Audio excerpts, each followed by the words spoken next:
Hello, everybody. It's been a long time, right? My name is Brittany Lewis. I'm a professional graphic designer and illustrator, and Sundays is the day that I work on my dream project, the Cosmic Gateways Tarot. And this is the first Sunday we've been back for. I think I took about 2 weeks or so off from streaming, not from working, but from streaming for sure. And I'm super happy to be back. So I'm glad if you're joining me here today. I'm glad to have you here, whether you're watching this live or the replay. I really appreciate you for being here. We have a lot to get caught up on. I've done a lot of work on this particular project. Hey, TN lady, I'm so happy to see you. If you're watching, say hey in the chat. I would love to know that you're there. We have a lot, right? So before we get into what we're going to get into, do me a huge favor and hit the thumbs up if you like these kinds of live streams. If you like to know more about what's happening in my world when it comes to this particular project, would like to learn more about this project, hitting the thumbs up is the quickest way to support this channel. It also helps me in getting to my goal of 1,000 subscribers. So I still have that goal. I would still love to get to 1,000 subscribers. I have not done that yet. And this channel's been around for a while. So I think that would be really awesome to be able to hit that particular goal. So liking the video helps me out a whole lot because it pushes the video out to more people. Now I'm trying out something new that YouTube has that allows me to stream both on the regular YouTube like live stream format, which is like the wide view, and also in the vertical. So that's going to be interesting to see how that goes. So I got that going while we are making our way through this project. Now, other ways that you can support me is to visit my website, blewisarts.com. If you like the art that I create, if you're curious about it, if you would like to own a piece for yourself, whether that is a journal, a print, a canvas print, artwork for your home, your business, or whatever you see fit for the art, be sure to visit my website. I have the links to everything down in the description so that you can do that. I do have t-shirts, I have canvas prints, books, journals, physical items, digital items, all kinds of things. Everything except the t-shirts and canvas prints ship out next day. Canvas prints take about 2 weeks or so to manufacture because I make those, or we have those made for you to order, so that I just don't have old canvases sitting around. We do make those to order, so those take a little bit of time to get prepared for you, but everything else ships out just about next day, so you'll have it before long. So if you would like to own a piece of the art that I create, that is the easiest way to do that. Now, I am working on my website. I am making improvements to it. Sooner than later, we'll have a section for those of you who are interested in hiring me for services. I am sort of vamping the services tab. I used to have one on my website, and I took it away in favor for like just a form to go straight to the form. But I realized that a lot of people would like more information about what it is that I do.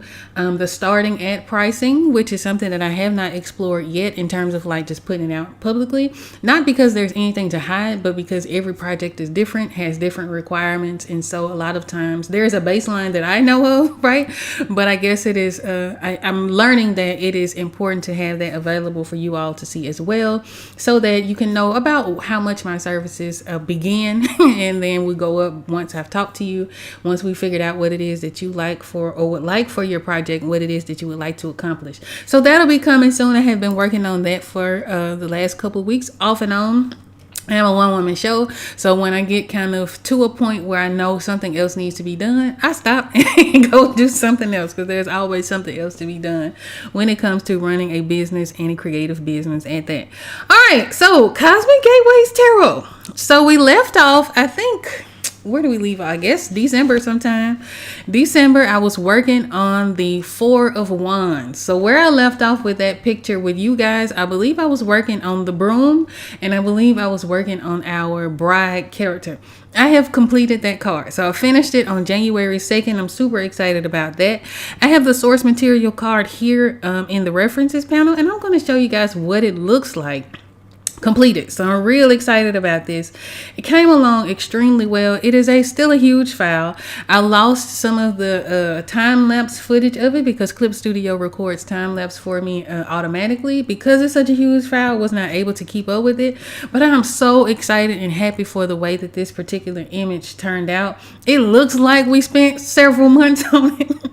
Now, whenever I sign and date artwork, I usually date it for the day that I finished it. But because we did the bulk of the work in 25 and I finished it on the second day of 2026, I was kind of conflicted about how to date it. Once I got to like getting ready to write to 2025, it didn't quite feel right because I had pushed it into, the new year.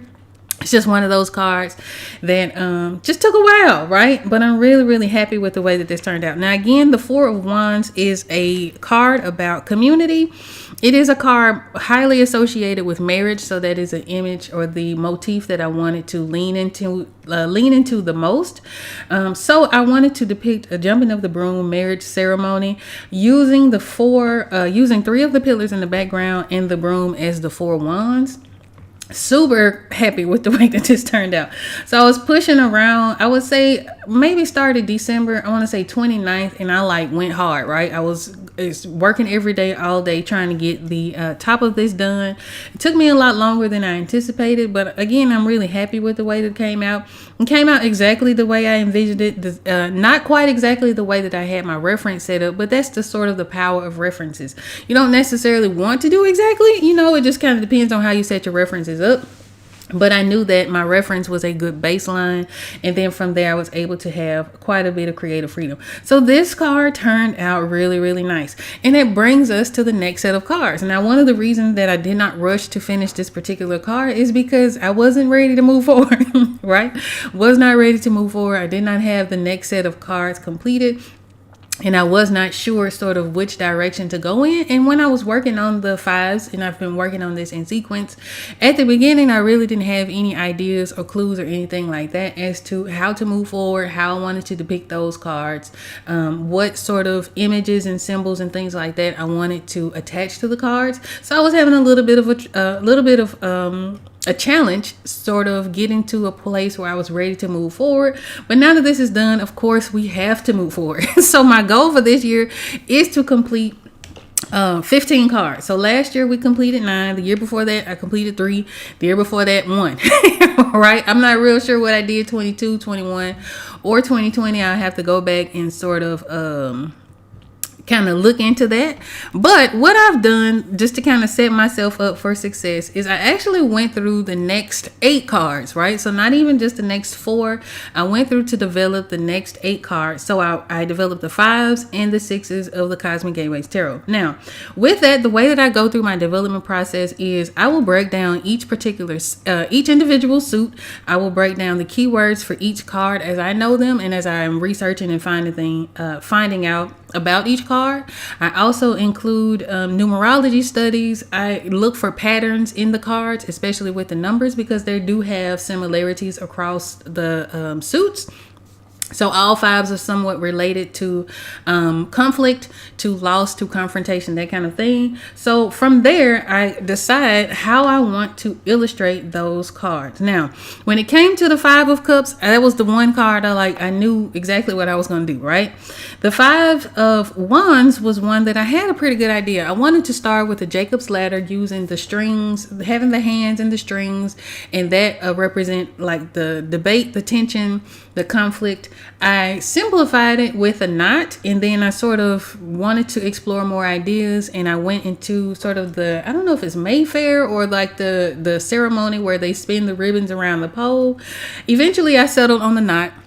And what ended up happening was I was ready to go. My plan was to do the 5 of Cups for Sundays, the 5 of Wands for Wednesdays. I was like, that's good. I have the knot. That'll be really nice visual sort of break between all of the vast stories that we're telling with each of the cards.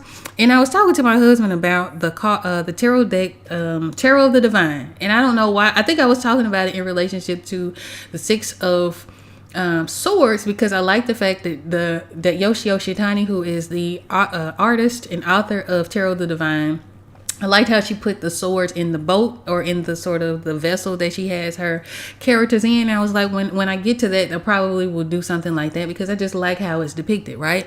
So I pick up the book, and he wasn't really sure which deck I was talking about, but he owns this deck as well as I. And so I was like, the deck that goes to this book. So I flip through this book, and I land on what I can only assume is probably her ace of, and I just landed on it now, her ace of wands, right? And in it is the exact idea that I had. So this is the exact idea that I had for the 5 of wands. Now with that, I have a responsibility to say, okay, I know that another artist has done this exact same motif, right?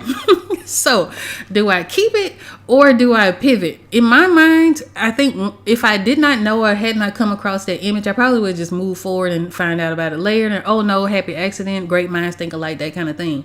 But because I was aware that another artist has already created the same motif, I feel like that puts the responsibility on myself to say, okay, I can either do what I had in mind, because there's nothing new under the sun. I could take that approach, or I can take the approach of, okay, well, I know somebody has this exact same thing. It's going to look like, regardless to whatever my intention was, regardless to whether I knew about it, regardless to how I got to this conclusion to get to the knot. If I keep that in mind, somebody's going to put it together. Somebody in their mind is going to say, well, she stole it from Yoshi Tiny, and I don't want that kind of stuff. I don't want that kind of implication or anything like that. And it wasn't that way, right? So I have to figure out another way to articulate this, the 5 of wands. Now, the way that I'm thinking about addressing it, and I don't think we're going to work on it today, but I'll be working on it soon, because this is the next card that I would like to do and work on Wednesdays. I still like the idea of the knot, because it does explore tension. It does explore sort of that debate that comes with the 5 of wands. And I'll show you what that looks like, the original card. But what I would like to do instead, because the thing that I'm wanting to avoid is having to draw 5 people fighting. I don't want to have to do that, right? Not for any other reason other than it's just going to be a lot to have to do, right? So that's why I simplified it down to the knot. Thought about Jacob's ladder and that kind of thing. Now, I can go back and explore the Jacob's ladder idea, because it still sort of feeds that the idea of the knot, right, without being so exact to someone else's work. Another idea that I had was to depict sort of a tug of war, which might work out well. So that is one that I do have to figure out, because I don't know if it was subconscious, because that is of course a deck that I own. I don't use it very often. I have not looked at that book in a while. It usually sits on my bookshelf, but sometimes when you see things, it only takes one time. It's locked in, so it may have been a subconscious thing. It could be, again, nothing new under the sun. I'm not really sure. I don't want it to look like I got the idea from another artist, right? So I have to address that. Otherwise, the other 2 cards I'm pretty sure about for the most part what I would like to explore. So for the 5 of wands, for example, or 5 of swords, in the original source material, it shows someone who has won at all costs, right? So I just learned about the story of Kali, some of which I knew, some of which I was not aware of. And it kind of fit with what I was experiencing at the time that I created these particular cards. The story of Kali goes that she came in to defeat these demons, and she kind of went too far. And I think it was Shiva who had laid down to sort of stop her in her tracks. But she was pretty much destroying things at all costs, right? There was a lot of, I don't know if it was so much anger, but just sort of a blind rage. You see that across the ancient Egyptian pantheon as well, with Sekhmet. And there are other goddesses that express the same sort of sentiment, where they just kind of go too far. Now, in the original Kali image that I am pulling from, Kali is shown with like her tongue hanging out. And I learned that recently that means that she knows she's gone too far. In the case of my illustration, I am going to be drawing very heavily on that particular image. However, I don't want her to stick her tongue out. I don't want her to feel like she's gone too far. I want her to feel like she is consumed by this rage and she is winning at all costs. So That is what we'll be doing for the Five of Swords. When it comes to the Five of Pentacles, that was one that I did have a little bit of trouble on. So I do have some varying ideas. I have not settled on one just yet. I'm leaning towards the idea of having someone looking inside of like a pastry counter, because this is a card of poverty and lack and need, but having access to it if they just find the door or the entryway to it. They're just not paying enough attention to it. They're kind of focused on surviving, right? So I have the idea of expressing that in that way. So we'll kind of see how that goes. But those are the fives of the Cosmic Gateways Tarot. So we're going to be moving, right? Again, my goal is to get to 15 completed cards this year. So I'm excited about that and hoping that we'll be able to do that. So after that, I developed, of course, the sixes. So this gives me 8 cards. Now, the sixes I had a little bit more of a challenge in doing. I don't know if it was from fatigue. I don't know what it was. But I do have quite a bit more options when it comes to the sixes of the Cosmic Gateways Tarot to pull from. Now with the sixes, the underlying thing that I found was a passage in time. There's movement in the sixes. You have nostalgia, which is dealing with the past. You have the Six of Swords, which is moving forward in the future. You have the Six of Pentacles, which for me is a present day thing. It's a give and take, so you're moving back and forth, as well as the Six of Wands, which again also I think points to the present. So I went on, figured all that out. So this year we're gonna be working on the fives, the sixes, and quite possibly the sevens. So again, my goal is to get to 15 cards. So today we're going to be starting with the Five of Cups. Now, again, I probably close it out. Let me see if I can open that back up. I'll show you just a bit of a zoom in view of what the Five of Cups is, what I'm going for with this particular card. So we're just going to be laying down flats today, and then come Wednesday, we'll be working on the next card. I have quite a bit of organizing to do, so I'll do that with you guys here. But we will move forward with that particular card. Now, again, all of the cards in the fives deal with conflict. They deal with change. They deal with a limited point of view. So that is something that I definitely wanted to express with the Five of Cups.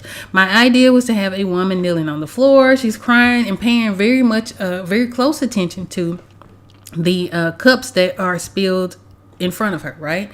But if all she has to do is like stand up, change her perspective, and then she sees like this whole array of treasures, 2 more cups, more things to look forward to, but she's very much consumed by the fact that these 3 cups have spilled on the floor. So my thumbnail for it is at the bottom here. I used the 3D models for Clip Studio Paint to complete the posing, to make sure that I had the anatomy right and the posturing right, and of course wanted to draw her face in to mimic or sort of reflect a bit of sadness, because this card does reflect sadness. Now, with the original source material from the Rider-Waite-Smith deck, the guy the person who is standing on the edge of this river is again only paying attention to the cups that have spilled. He has 2 brand new cups behind him, and also a path to a town, which means that there is the opportunity for more growth and more cups if he just turns around and changes his perspective. So that is something that I wanted to tap into, and I wanted to do it slightly different from, again, the source material. And I think that this one was a very good representation of only paying attention to what's down below her, right? Only paying attention to the things that are sort of in her current purview, and all she has to do is stand up, and she'll see all of the wonders above her on the bar and the bookshelves. So this is going to be pretty fun. I don't think this is going to take me a whole lot of time. The bulk of it, I believe, is going to be on the objects in the background, and I have references for all of those, and I'll show you those here in just a moment. But before we get into the references, what I want to do before I do anything, right, is to just label my layers, right? Now, these are all of my sketches. Some of them I have labeled, some of them I do not. So we're going to cycle through them to see what's what, label it, and then we'll put them into a folder and star on our flats and our colors. Again, I don't think this is going to take me as long, not nearly as long as the Four of Wands did, but we're going to take our time with it and make sure that we do what we need to do. So I'm going to label this sphere, because that's what that is. Did I spell that right? Nope.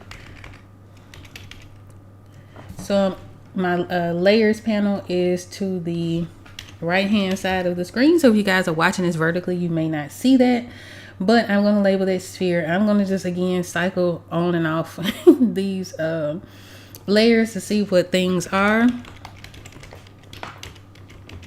And then I'm going to, as best I can, spell things right.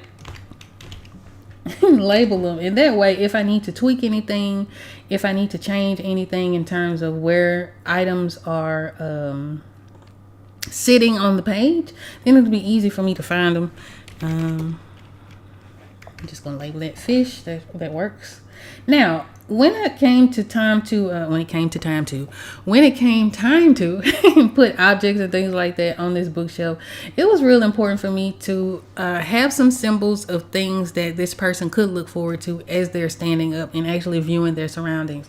So I have a fertility statue. I have plates with mandala on it. I have a Buddha statue. I have all kinds of things that point to protection and love and prosperity and fertility and just sort of all the good things that you could have, right? Once you sort of change your mindset, once you change your perspective, once you regulate your emotions, right? And then what was this? Once you sort of go through all of the things that we have to go through and heal through in order to get to the other side of this grief. This is a card of grief, right? And so she's so consumed by this spillage, right, that she's not paying very much attention to all the abundance that she has around her. So that is the sort of the idea that I wanted to give. Now I had a couple of variations for her posing. I thought this one worked out the best. Let me see what this is. I think this one worked out the best just because it told the story that she was paying attention to these cups.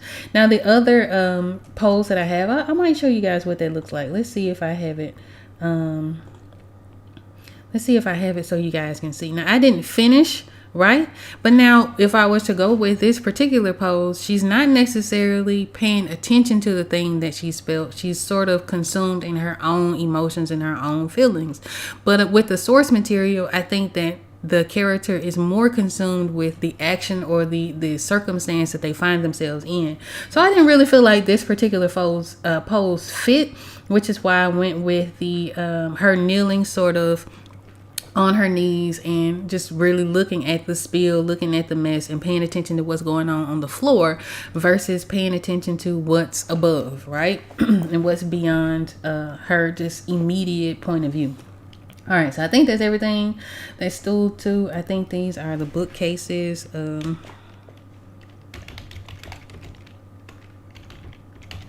All right, now as I am gathering up and labeling everything, what I'm going to do is go ahead and put all of this information into a single folder.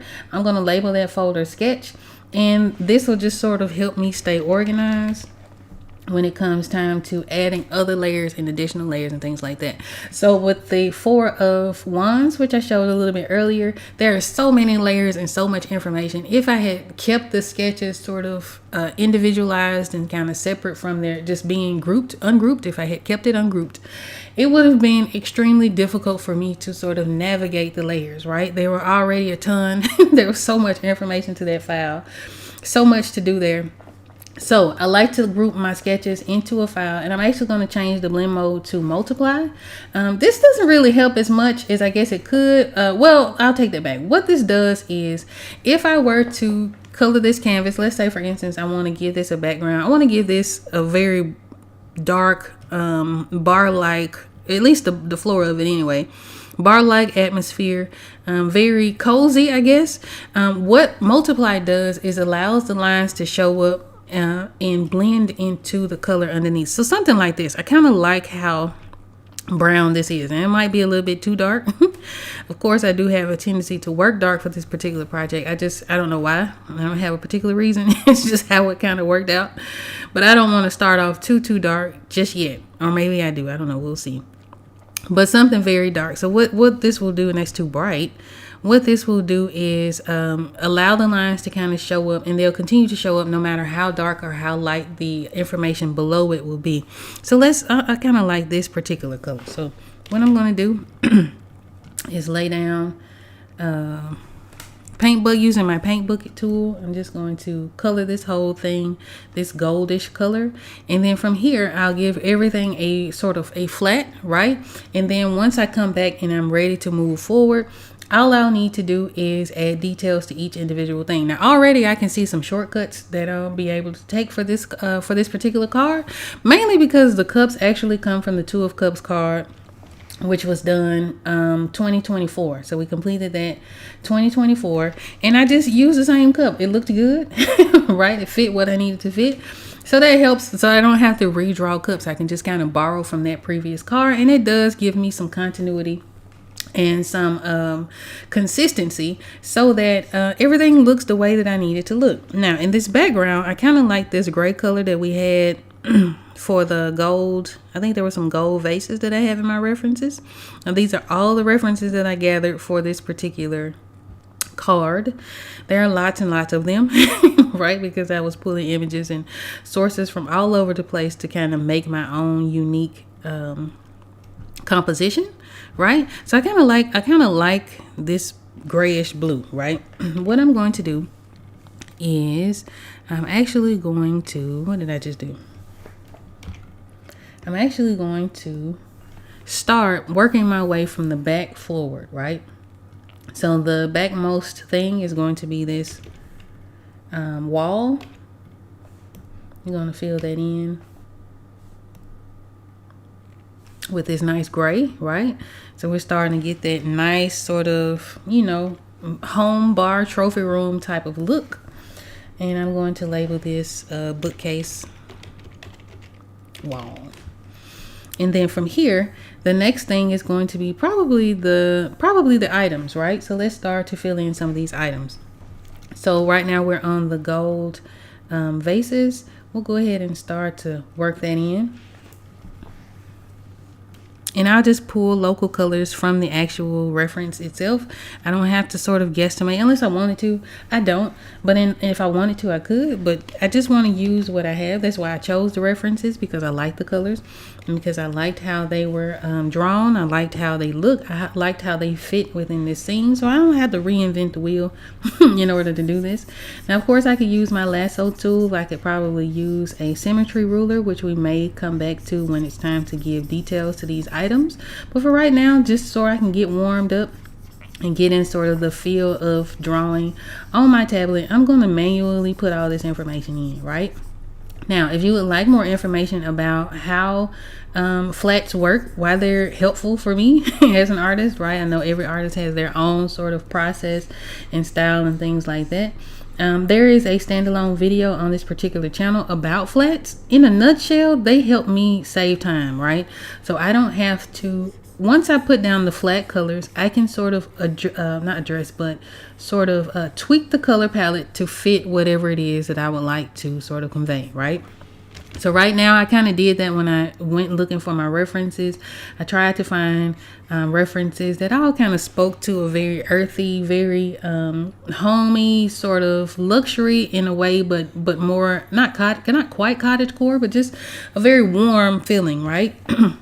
That was the idea here. So I wanted it to feel very luxurious, but also very warm and inviting. Again, all she has to do is stand up to see these things, and she'll have access to all of this wealth, right? So all of these items are representations of wealth, of prosperity, of protection, of fertility, all of these things, right? They're just items on the bookshelf. But each of them has a significance. So in choosing references, I wanted to sort of fit with that color. Now, I could have found a picture that maybe I liked, but it wasn't quite the color that I liked. And that's perfectly okay. I can use a reference for whatever I need it for, right? So sometimes I'm looking for references for color palettes. Sometimes I'm looking for references that check all the boxes. They have the color, it has the object, it has the lighting, all of that, right? We have all of that information in one reference. Sometimes you may find something that you like in terms of the object, and maybe you like the lighting from another picture, and you can kind of tweak your drawing based on whatever information you need from each reference that you pull. Now there's a third vase back here. It is kind of behind. I guess I could put it in. You only see a little bit of it. It's sort of behind the cup, so you'll only see like the edge of it. I don't think I'm going to put that in because it's just going to blend into the cup. There's no need for that to be there. All right, so those are the vases. The next thing I'll probably do, what's the next reference? Let's see. Okay, let's do the fish. The next thing is the fish. And all of these things have names, right? They all have names and functions and things like that. But again, as I'm creating these cards, I like to be very intentional about the types of images that I create, right? The types of symbols that I put in. I just want to be very thoughtful about it, because this is and people use tarot for whatever they use it for, right? But for me, I want to make sure that we're starting off on the right foot. Again, you can always tell something about the artist by the art that they create. I just want to be very intentional about making something that people can get the most out of as they're exploring tarot for whatever the usage is, right? So some people use it for their own personal development. Some people use it to read for other things, for other people. Some people use it to read for other people. Some people use it for goal setting. Some people use it for their businesses. It has very lots and lots of functions. Each deck, however, has a personality, right? So I find that I go to certain decks for certain types of readings and for certain types of information. So I have one that I do anytime I have like real big spiritual, like I just need some soul help. I have a deck for that. I have a deck that is super straightforward. At least it reads to me extremely straightforward. So when I don't have time for riddles and like, open answers or anything like that, I just need a straight answer. I have a deck for that. I have decks that I don't care where my mind is, they always pull extremely accurate cards, right? So they sort of cut through the clutter.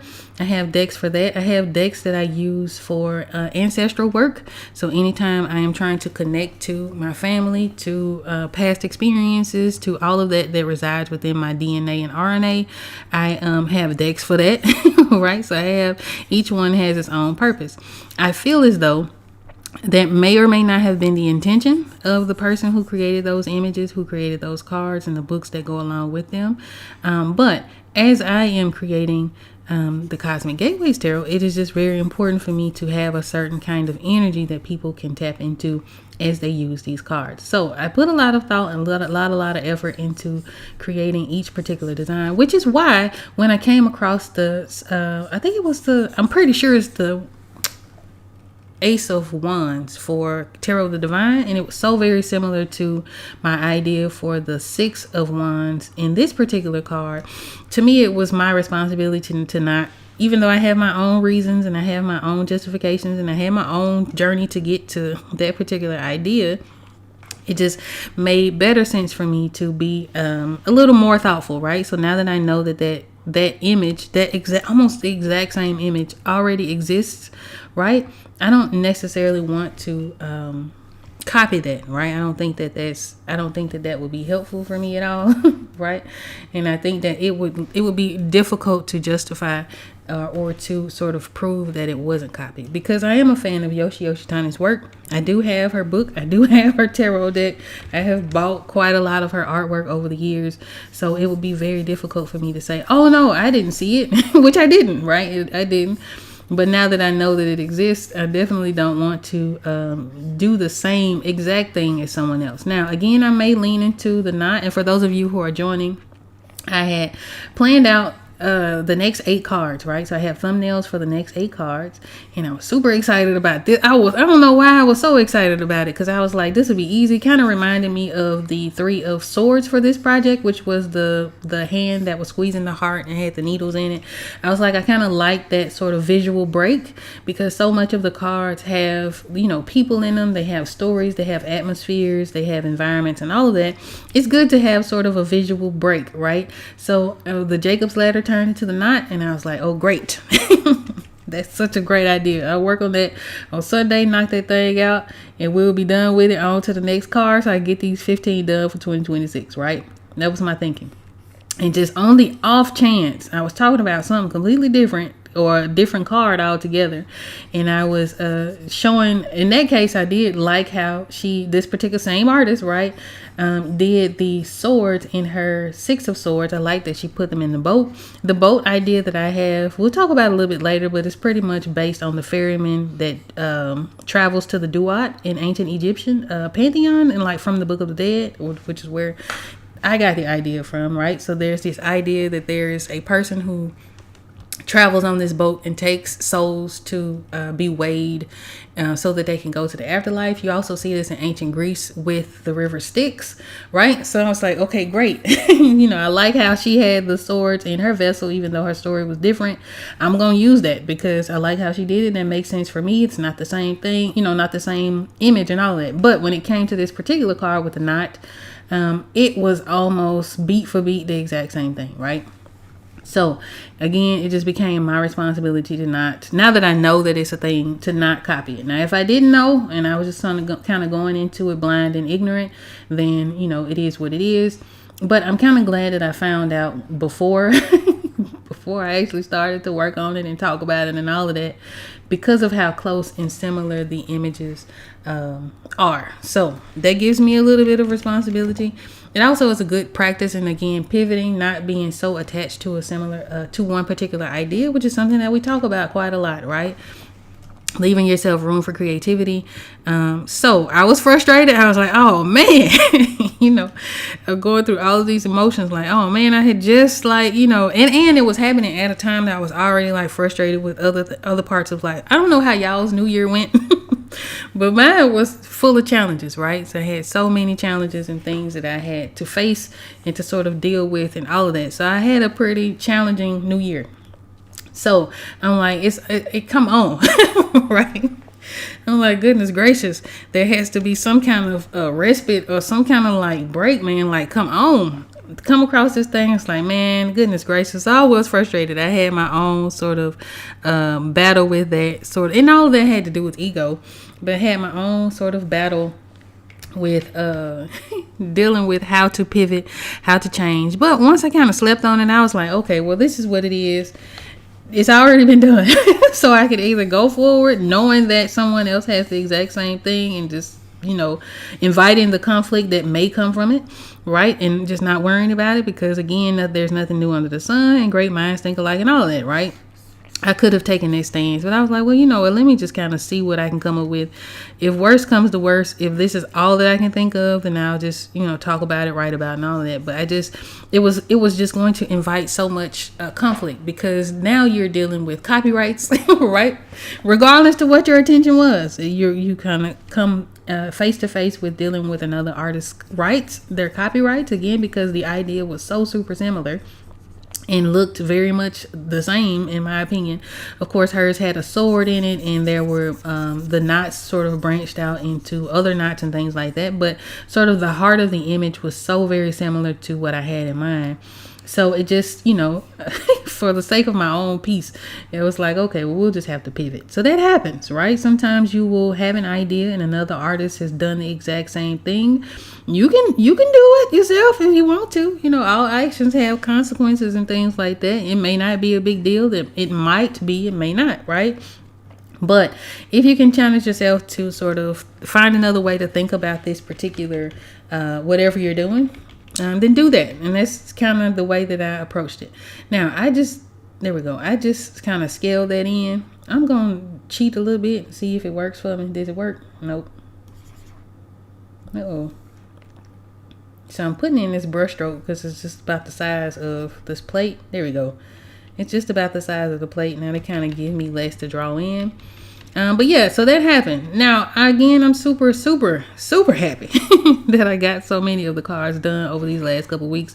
It just, for me, I knew that I was already overwhelmed with life, and I didn't necessarily want to stream and also have the goal of, completing so many cards this year. So it just made better sense for me to take a break.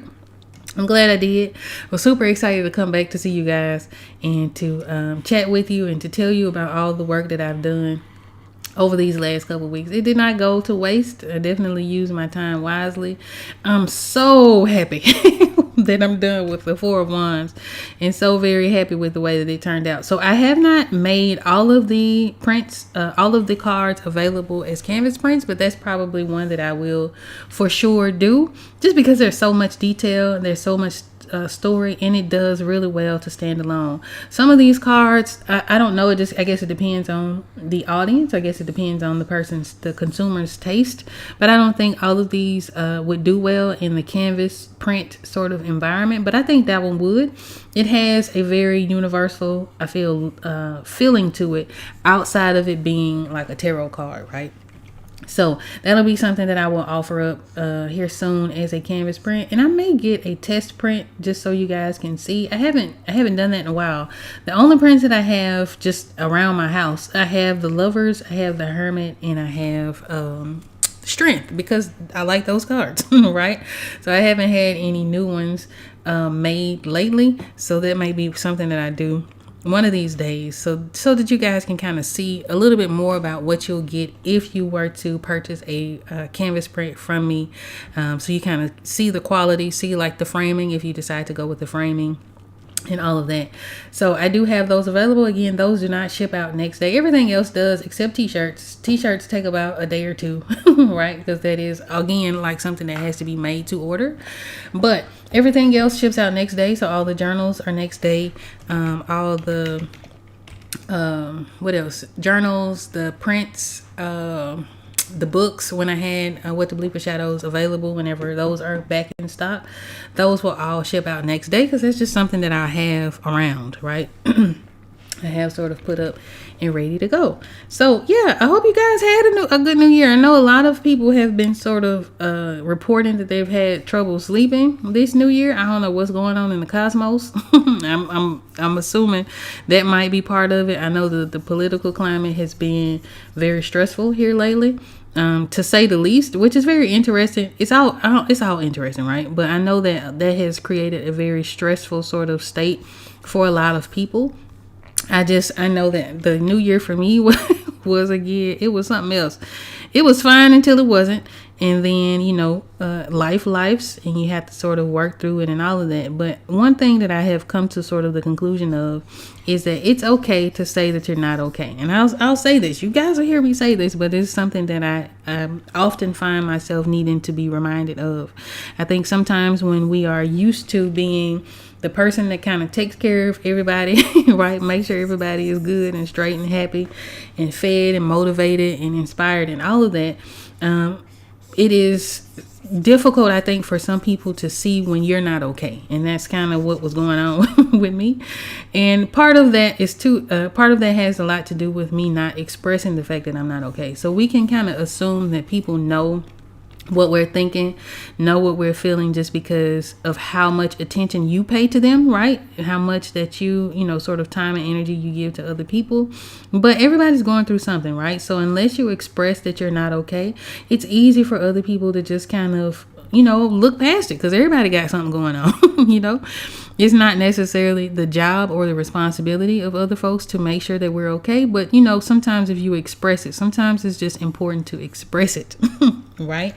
So that there is, without a shadow of a doubt, that they know that you're not doing all right. Now, whether or not people empathize with you or sympathize with you, whether they give you grace during that period of time, that's kind of up to the individual. They don't owe us that. They don't owe you that. But again, sometimes you just have to say it. Sometimes you got to be like, look, man, I'm not all right now. I'm struggling through whatever you're struggling through, whether it's financial, whether it's sort of mental, emotional, whether you're just drained with life, whatever the case is, you kind of have to vocalize that.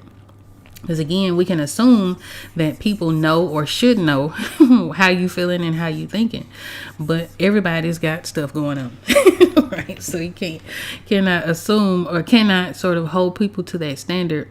Just even if you're the person that picks up on other people's emotions and things like that. I tend to be that kind of person that can kind of tell when folks are feeling a little off, whatever the case is.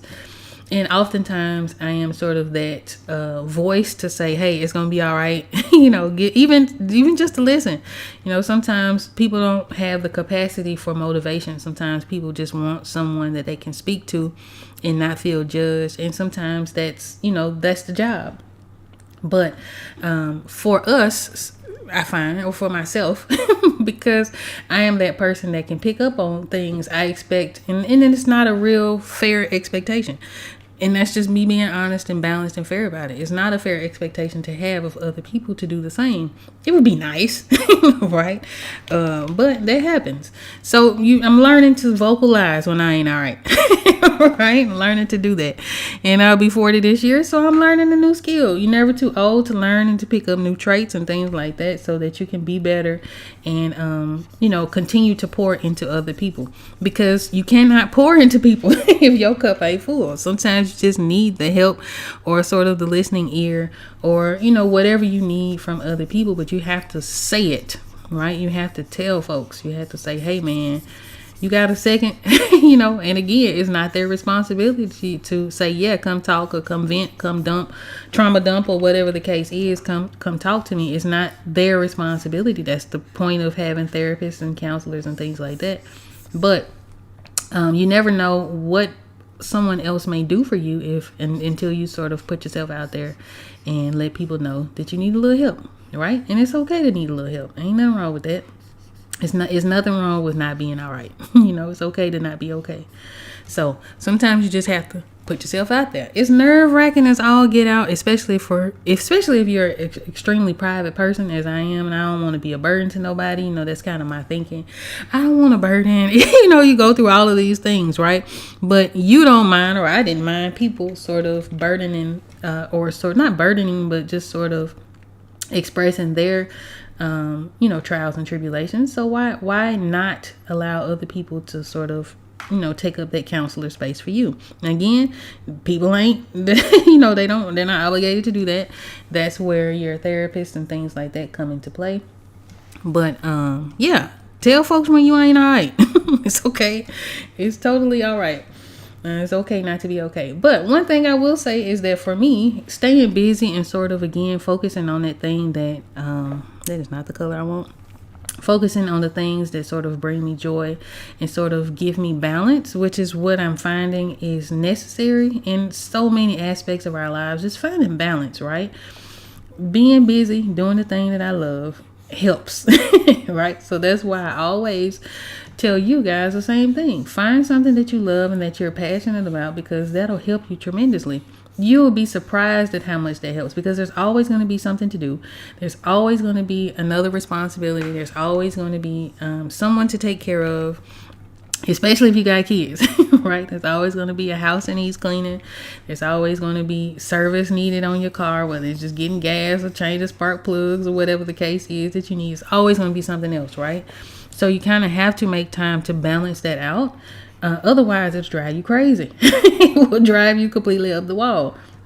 Especially now, again, with the sort of climate of the U.S. the way that it is, the job market being the way that it is, people's benefits being sort of limited and cut, and all of these things are happening and will continue to happen for a while, right? So in that, you cannot take on too much. You cannot pour into other people if your cup is not full. And folks are not reading your mind. They're not going to read your mind, right? So you have to tell people when you're not okay. And that's okay. You don't have to be public about it in terms of like putting it on social media. You don't have to get on camera crying and doing all of that, right? But call your friends up, call your family up, call a help hotline if that's what you have to do. And just let people know that you're not all right now, right? It's okay. But leaning into stuff that you like kind of helps sort of balance all of that out. Hey, Draw Sketchbook, I'm so happy to see you. Yeah, all of that helps. Just find you something that you like to do, even if it's just like, a few minutes of that out of the day. It kind of balances a whole lot of that out. Oh, awesome. Thank you so much. Draw Sketchbook says great advice. And thank you so much. Yeah, so when you find things like, groups and things like that in your city, just to get out the house, just to sort of, meet other people again, just leaning into whatever it is that you like, even if it's new, even if it's something you're not sure you're going to like, just to do something else to kind of clear your mind, go outside for a walk, be out in nature, whatever the case is, right? You have to kind of find that balance. And then come back to your whatever the situation is that you need help with. Because a lot of times we'll go through things and we'll kind of rack our brains trying to fix it, right? Trying to find a solution, trying to find what to do next, trying to find how to fix it and all of that. But if you're already in a frazzled state, you're not helping or fixing anything, right? You're not doing anything helpful or to move the situation forward positively. So sometimes you kind of need to walk away from it, just like artwork. Sometimes if I'm stuck on an image, right, or if I'm sort of tangled up, I'll work on it according to I had a professor who always said work on it an hour more. If within that hour it does not work out, I'll walk away from it. Right? Same with my website, which talked to you guys about me fixing up. I got into a point where I was like, okay, I cannot do anything else for it right now. Let me walk away from it. Let me go work on something else. Let me go figure something else out for my business, for myself, or just for my sanity, right? Go do something else. So you have to kind of lean into those passions. You kind of have to lean into your interests, even if you're not sure what your passions are. And what I find is that once you're sort of exploring those interests, your load just feels lighter, right? Things just feel lighter. Things go a little bit smoother. And then you can come back and tackle that problem, right? So this year has been a very interesting year. So far, we only 11 days in. So today is the 11th and this is 2026 is a number 1 year, right? So 2026 adds up to the number 10. In numerology, 10 is just 1. 1 plus 0 is 1. You reduce it down to the smallest number. So this is a number 1 day. So this is a great year and a great day specifically to just kind of start things, right? Kind of explore different modes of information. Now for me, I have a lot of interests, which we've talked a little bit about. I don't know why this banjo been calling me so much, but it has been. So my banjo's been calling me. So I've been playing it and like restringing it and diving again into some of the history of it, which I always find extremely fascinating because, a lot of it is hidden, right? A lot of it is hidden just because of where it all began, right? And a lot of it is steeped in racism and slavery and trauma and all of that. So it's always very fascinating to learn sort of the timeline of how the banjo came about and to sort of get into sort of the history of that because I find it fascinating, right? So did all that, restrung my banjo.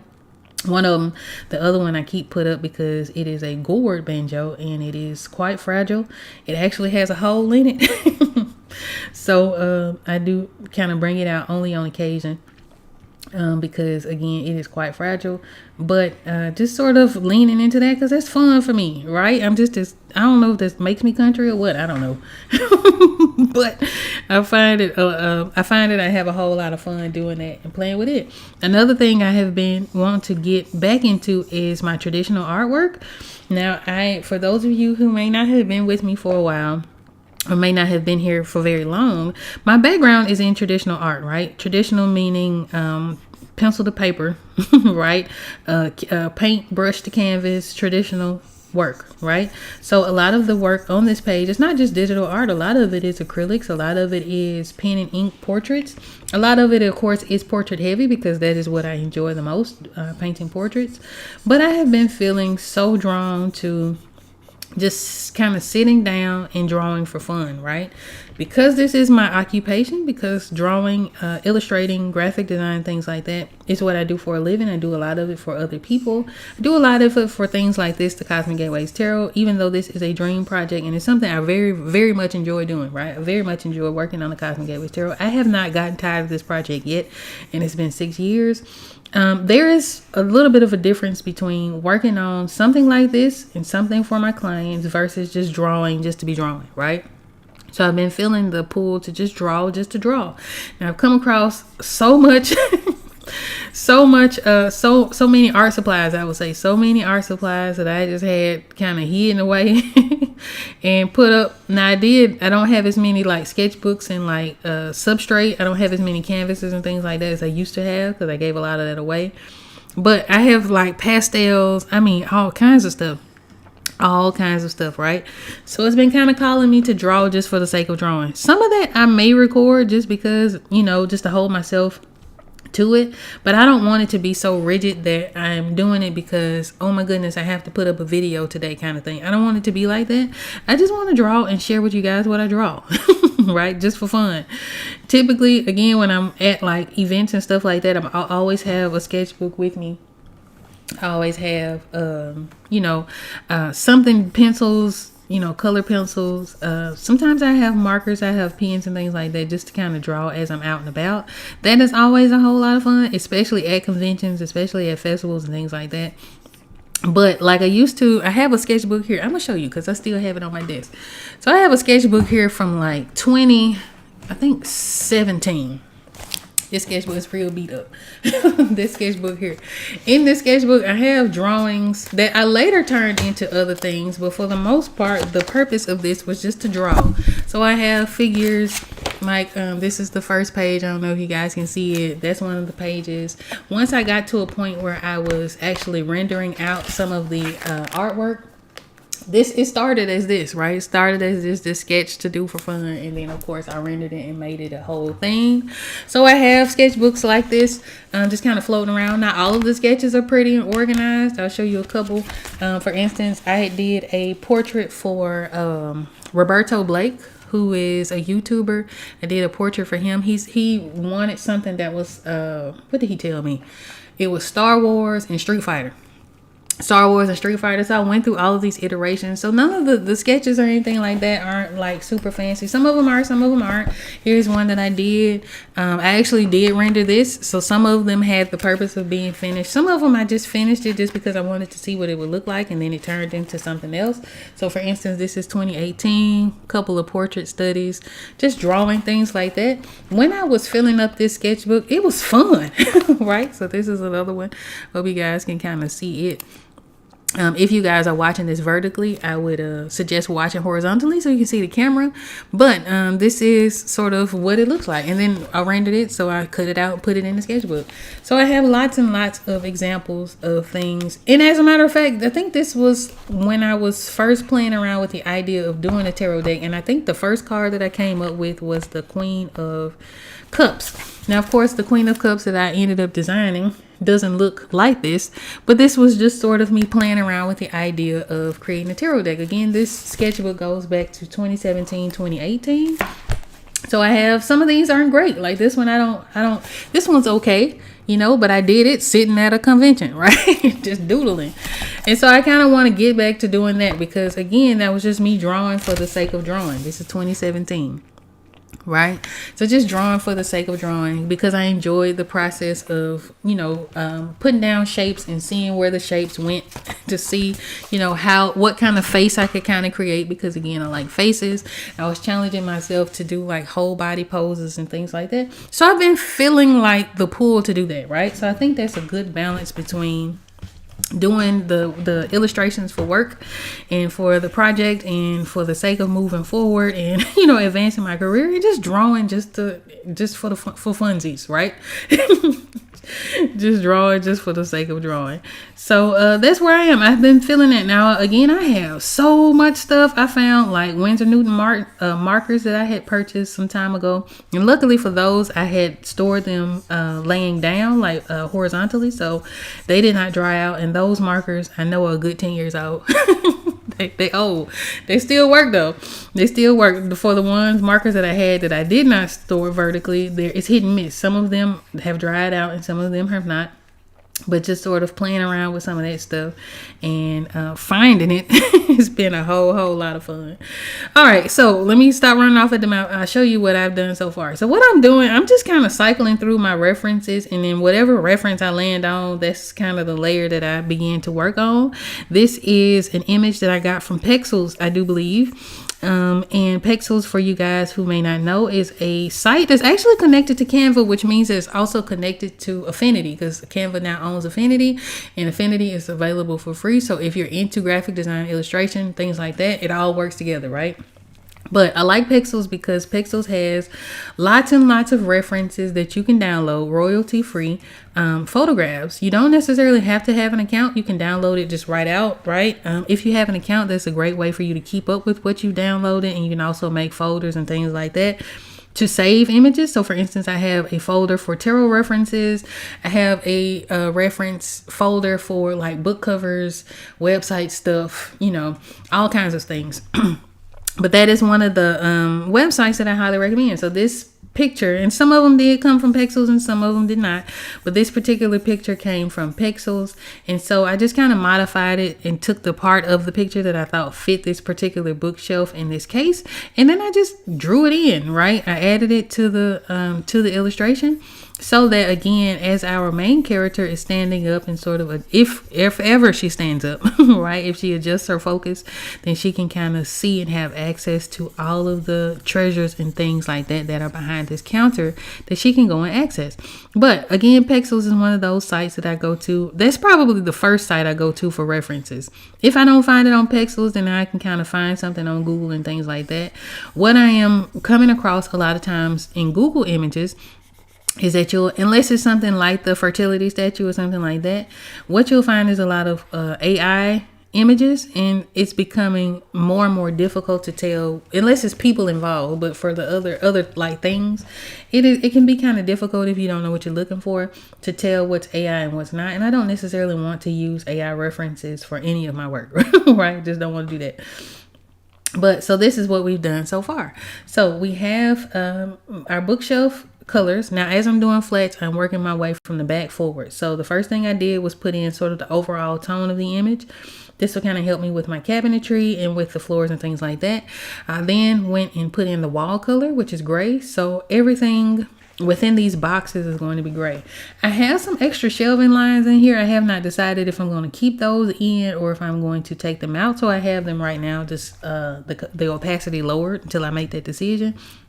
But for the actual lines of the shelves, we'll do that once we finish up the last object, and then we'll work our way again forward. Now, again, with the cups, I have a little bit of a shortcut because I got those cups from my 2 of Cups illustration, so I don't have to draw that again. Right? It's not necessary. I didn't tweak anything. The only thing I did was rotate the stuff around.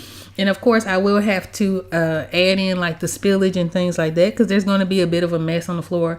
I want the floor to feel kind of grimy, right? Because it's the floor. I want it to feel grimy in contrast to the things that are behind this bar. I want the bar to feel luxurious and warm and inviting and all of those things.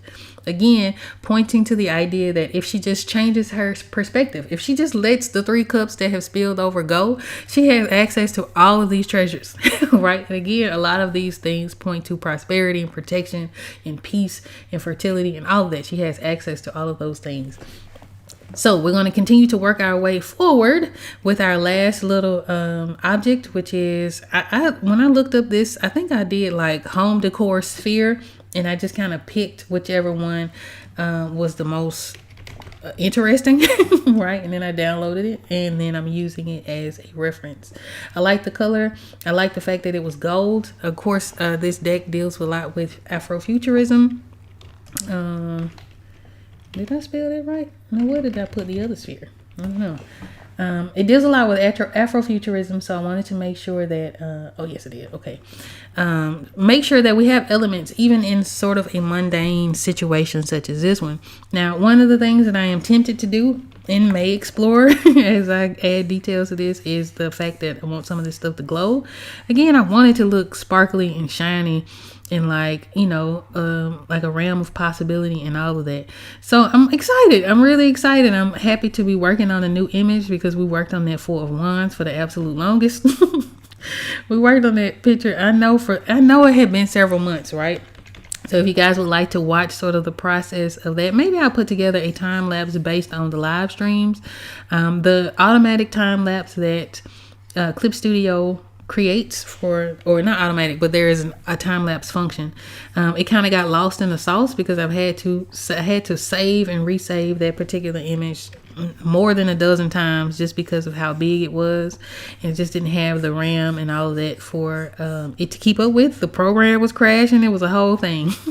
I think right before I think my very last day, maybe the day before, the last 2 days that I worked on that illustration, I had gotten quite a bit done. I think I had worked for like 30 minutes. The night before that, I was saving. Every time it would auto save, I would go ahead and like save the actual file, right? So I was doing all of this information, all these details in the flowers and all of that. So come the next day, I'm not doing that, right? I'm binge watching Once Upon a Time. I'm just sort of doing it in the flow of things, getting the flowers painting in, and I forgot to actually save it. So I actually went forward. I was like, okay, we've been working on this for about 30 minutes or so now. Let me go on and save it. And I ended up losing 30 minutes worth of work. In that case, it was quite a bit of work because we were getting toward the end. So I had to I had not deleted, but I had to sort of save it as something else. Try to open up a recovery file again because there was so much information on the single file that the recovery file wasn't opening, and it was a mess, child. It was a mess, but glad I got it done and got it worked out. Made sure to save it first as a Photoshop file, which is an option here in Clip Studio Paint. The only trouble with the Photoshop files is even if you do the time lapses, you kind of have to export it before you exit the program because it will not pick up where it left off as opposed to saving it as a Clip Studio file. So if right now we're in a Clip Studio file, as it's doing the time lapse, once I close this out and come back to it, the time lapse will just continue wherever I left off, right? Working in a Photoshop file in Clip Studio, it doesn't do that. You have to export it before you leave, otherwise you lose all your footage. So by the time I finished with that second to last day, I know a good 4 hours worth of footage on time lapse that I lost because I did not know to do that. I didn't know that it would not save and pick up where it left off. So that was something that I learned about this program. I still stand by the program. It does have its tweaks. Being able to save it as a Photoshop file helped tremendously. For one, the file was a lot smaller. I had no idea. Don't know why. I guess because it didn't have the time-lapse information with it. I'm not really sure. But I ended up finishing that Four of Wands as a as a Photoshop file, and then I saved it again as a Clip Studio file. So it was something else. I'm telling you, the first of this year, it was full of a lot. Somebody said that it's been belt to ass. That's definitely what it has felt like for me, but it has gotten better. Thank goodness, child. Thank goodness it has gotten a whole lot better. The sun is shining. It's cold today here, but it's been pretty warm in January here in Memphis, which is nice. Some people say that means we'll have a rough February. I certainly hope not. It is not uncommon though. Usually we'll have like a snowstorm or two, ice storm generally around the end of January into February, and then it will kind of even out again. And then it'll be cool and nice, and spring will come around and all of that. So when I was growing a garden, I would usually start my seeds around mid-February, and by April we good to go to plant and all of that. Had like nice little seedlings and things like that. So we usually have pretty mild winters, right? We might have one or two events and then we're good to go. But because it's been like 70 degrees warm, I don't know what's in store for us. But we'll see before long. All right, so I am going to continue now. Again, this particular flat isn't super smooth or polished or anything like that. I still have the rest of the image to do, so I'm not super concerned about making this perfect yet. Once I begin to sort of add details to it, then I'll level all of this out, right? I just want to put the baseline color in here just so I have something, and then we'll move forward from there. So again, I hope y'all had a good new year. Hope you guys had a good holiday season in general. If that is something that you celebrate, I hope you enjoyed it. If you were off, I hope you all had a good off day or a good set of off days, right? I hope that you all are sort of moving into the new year with purpose and letting go of things that don't serve you and don't move you forward in a positive way. I hope that you lean into the things that do move you forward in a positive way. I hope that you enter this new year believing in yourself and trying out new things, and you know what I mean? Setting goals for yourself if you're the type that sets them at the beginning of the new year. Me, I am a perpetual goal setter. I will set them, and then baby, we'll start on them as soon as them goals are set. Right? I think sometimes we fall into the trap of thinking that we have to start at a specific date. For me, I just start whenever the spirit moves me to start, generally whenever the idea comes to mind, so that I don't lose that motivation. Because I feel like when you have an idea or a goal that you want to set, the moment that thought comes to mind is probably the strongest that you'll feel about it and the most motivated that you'll feel about it. So act on it then, right? It's sort of the way that I approach things. I like to act on it when it comes to my mind. Otherwise, what it'll do is you procrastinate, and then before you know it, the first has come and the second has come. Now we're on the 11th day and you ain't did nothing towards your goals. Right? So just start them bad boys when you feel like you should. And also pace yourself. You know yourself better than anyone in the world. So if you know you're the type of person who has trouble being consistent and disciplined and things like that, don't overwhelm yourself with a whole bunch of stuff you know you ain't gonna get done. Right? You know you're not gonna get it done. So ain't no need in pushing yourself to do that. Just kind of pace yourself. If you know that you want to work out, there is absolutely no way in the world you should be working out 5 days a week if you know good and well you're gonna burn out after week 2, right? Take your time. Pace yourself. Try 1 day a week. Try 2 days a week. If you're wanting to change your diet as opposed to going cold turkey, which helps sometimes. It just kind of depends on your level of discipline. Rather than going cold turkey, maybe you switch a meal out. If you want to go more plant-based, rather than you eating fried chicken twice a week, maybe one of them fried chicken days you have a salad. Right? Maybe one of those days you try something different. And then you sort of start to slowly implement those changes as opposed to jumping head first and then, doing because you're excited and gung-ho and all of this. If you know you're not able to sustain that, don't do it to yourself, because all that's going to happen is that you're going to end up being disappointed. You're going to go through this sort of rabbit hole of thinking that you can't, succeed and all this old stuff, right? Leave it be. Take your time, right? Take your time and go at your own pace. This is not a race. It is a marathon. This is your life. Do what you have to do to make sure that you can kind of complete your goals, right? Complete your tasks and things like that. All right. Now, what I have before me is all of the flats for all of the objects that are going in these bookshelves. Now, to save myself a whole bunch of time when it comes to painting in the actual shelves themselves, I'm going to implement the symmetry ruler. Now, when I drew this in, I don't think that I did have the symmetry ruler activated. I'm not real sure. But what I'm going to do is activate it. Some of this may move around, right? Because when I did this, I don't think I had it on. I don't remember. I don't recall. But what we're going to do is save ourselves twice to work by using the symmetry ruler. And then wherever the lines move is where we'll continue to work from. We'll just have to adjust our sketch if we need to. If it's not a big distraction, then we're not going to worry too much about it. So I'm going to go back to one of my bar scenes. I'm going to pick a color that I like. Again, I kind of want to go with something very rich, very earthy, but also very luxurious. I want a color that feels nice, like one of these dark, maybe that's too dark. But we'll start here. We'll kind of up the saturation. We'll kind of darken it up a bit, and then as we go forward, we'll add more details to it. Now, again, I can use the lasso tool to do this. It will save me a ton of time, but because I have not drawn anything, well, I actually drew this, finished it up last night, but I hadn't painted in a while, right? So what I want to do is just kind of manually do this, and that's okay. There are no rights or wrongs. You have to, when we're doing digital art, you do whatever is best for you, right? I'm going to do whatever is best for you. So I'm just going to add this information in. And then again, this is just a bookshelf and things like that. Nothing too fancy. I ain't going for perfection. I just want to lay these flat colors in because we'll add wood texture to this if I see fit. Now, whenever I'm rendering out illustrations, there are going to be times where they'll be rendered to the gods. The Four of Wands is a great example of that, right? There's so many details in that particular card, and that was what I was going for. That was what I was aiming for. But for some illustrations, a little bit of visual break is okay. So just going to add this in. See how quick that was? Because I got the symmetry ruler on, right? It makes it so easy to draw on one side. And then whatever you draw on one side kind of reflects and shows up on the other. It helps out a whole lot. All right. Now I'm going to do the same thing here on this side. Now, again, if you guys are watching this vertically, I'm not really sure what part of the canvas is cut off for you.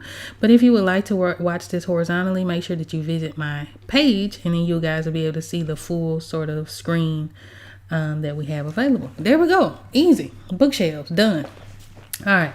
So moving forward, the next thing that I want to do is the actual bar itself. Now, I do think I am going to pull on one of those darker colors because we want to be able to push the bookshelf back some, right? Looks like we got a hole here. We want to fill it in. All right, so we can either go dark or light. We're gonna go a little bit darker, and then again we can change all of this up if we need to. The flats allows me to do that, so I can kind of set the local color, and then if I feel like the colors are kind of wonky and off and all over the place, it's easier for me to change that base color now while it's flat as it is, rather than waiting until I have all the details and things like that, because it becomes a little bit more complicated. So we're gonna do bar top. And I'm just going to make this all one color just to save myself time here. I kind of want to go with like an ashy brown, I think. Something like that. All right. Now, in here, I'm just going to draw a straight line right across, just like this. And that gives me my bar top, right? And I think for the sides of the bar, I guess the face would be more accurate, the face of the bar, I wanted to add some visual details to it. We'll kind of see, but I think we're going to just go with this for the bar top. And actually the face of the bar is going to be behind this. So I'm going to add another layer below that one, and we're going to call that bar face. And then we'll pick one of these bar references, because again, I want this to feel like a lounge, right? I want it to feel so nice and like luxurious, but I want the floor to feel like the floor, right? I want us to look at this and be like, why is she on the floor? Right? That's kind of the goal that I would like for this image. Let's try this. I like this color. All right, now to save myself time, ain't no need in me doing a whole lot here either. We're gonna go with our lasso, and I'm gonna draw a rectangle right down here, and we're gonna fill this in, and it should appear underneath our bar top, right? So slowly but surely we're adding in colors and things like that. Now again, these cups I don't plan on repainting. I'm going to borrow them quite heavily from the Two of Cups because I've already drawn these before. But what I will do is just kind of put in the placements so that once I'm starting to turn off all of the sketches and things like that, I kind of know where things are. I think before we get into that, I'm gonna do the stools, maybe the floor. I think I'm gonna keep the floor as it is for right now. I actually might change the sort of the goldness of this color. I'm gonna zoom out so you guys that are watching this vertically can see. We're gonna go in Clip Studio. It's called tonal correction, and then I'm gonna go to hue and saturation. Now I have another card that I would like to draw the floor from, right? I think I want to take out the yellowness of this. I don't really like that. Is it showing? There we go. We don't want it green. Go back the other way. So it may take a minute to, there we go, catch up. I do want it to be a little bit darker. I did a floor in the Queen of Pentacles, and this is a woman. This depicts a woman inside of a greenhouse, and she has same very luxurious feeling, but she's sort of swamped with plants. But the floor has this really like rich color. And before long, I guess next Sunday I'll have that up because I'll be pulling on that. But I really, really enjoy how that looks, right? How her floor looks. Now I'm going to have this a little more saturated. Maybe we won't. Let's go down some in saturation. Because again, I want this to feel like the floor, right? Like why in the world is she down there? We're going to lower the saturation, which is going to make it grayer, right? We can raise the color up just a bit. But I want everything in the background to glow. Right, I want it all to feel like this is where you should be looking, but instead you down on the floor. Right, all right, so that's good for the background for now. All right, so the next thing that I'm going to do is probably the bar stools. We'll go ahead and add that color in, and I think we're going to do these.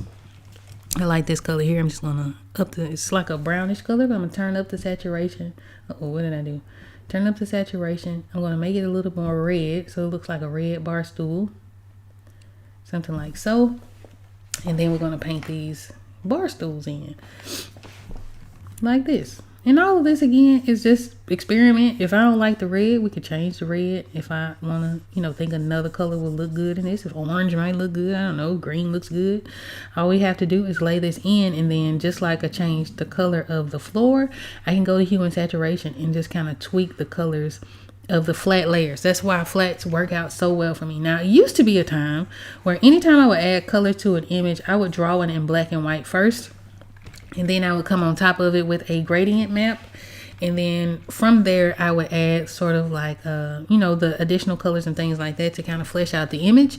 That helped a lot when I was learning and to control value, right? So of course, it's something that I practiced in college, but it was really, really helpful when I was doing it digitally. Because as I was doing these portraits, it was easier for me to see that there was enough contrast in the image, right? So I was able to sort of see what looked good, what fit, and all of that as I was painting black and white. The only thing is, when you do that, well, for me, when I would do it, it gave the art a look that I wasn't wild about. So eventually I switched back over into drawing with actual color, like just flat out drawing with color. But one of the things that helped me out a whole lot was laying down the flats. Now, I got this from doing comics and studying comics and things like that. One of the techniques that is used in comic color covers before you get into adding like the light and shadow and all that is to lay down a flat, and it helps a whole lot.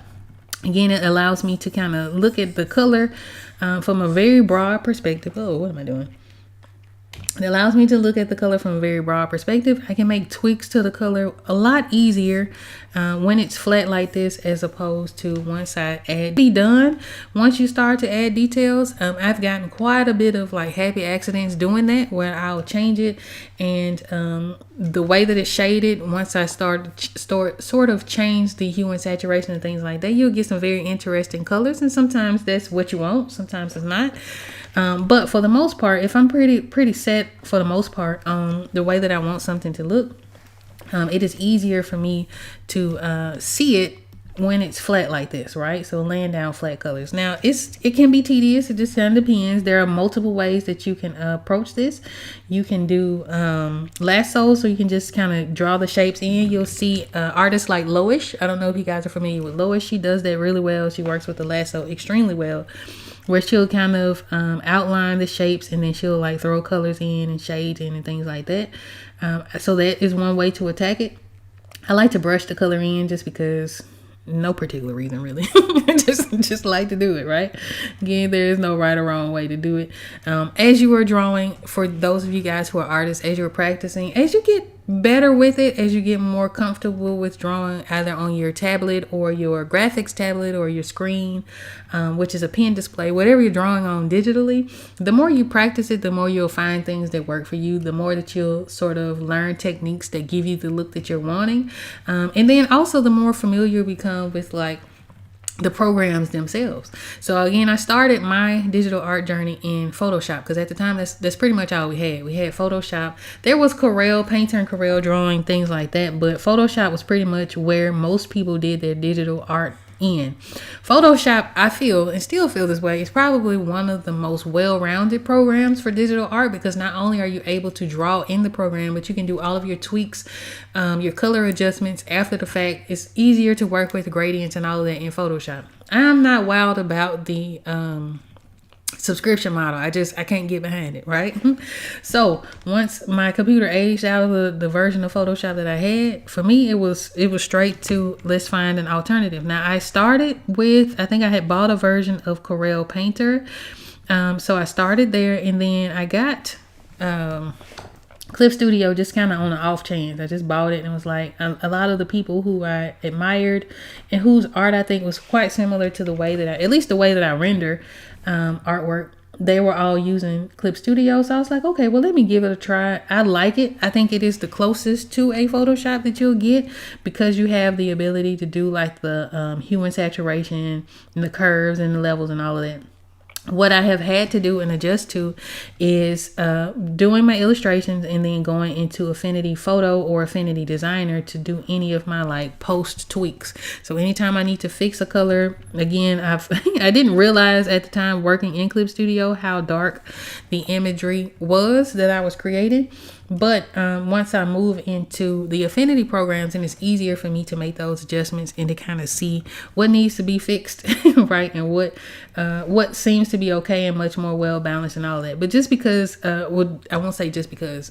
So because now I know that I tend to render things out a little bit darker in clip studio than I would otherwise like. I do try to sort of pay more attention to the colors that I'm picking and sort of making deliberate efforts not to work so dark, right?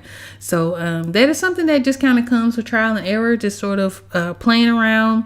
And for me, it was, so I know a lot of people suggest that young artists practice. So you practice art, you practice drawing and all that. For me, my mode of practice was just to create, right? That was how I practiced. So for each illustration that I would do, each commission that I would have, each sort of project that I would take on, I looked at that as practice. That was my way of sort of learning something new, trying something new. And then anytime I would have something that I was like something I was trying to achieve that I wasn't really sure how to do, I would just look it up. Right, I would go to YouTube University or wherever.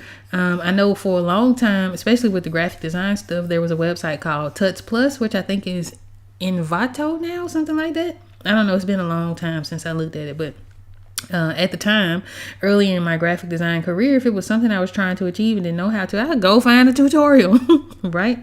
Or I would sort of experiment and try to see what I could do that would get me close enough to what I was trying to achieve, and then go from there. Again, leaving way for happy accidents and things like that.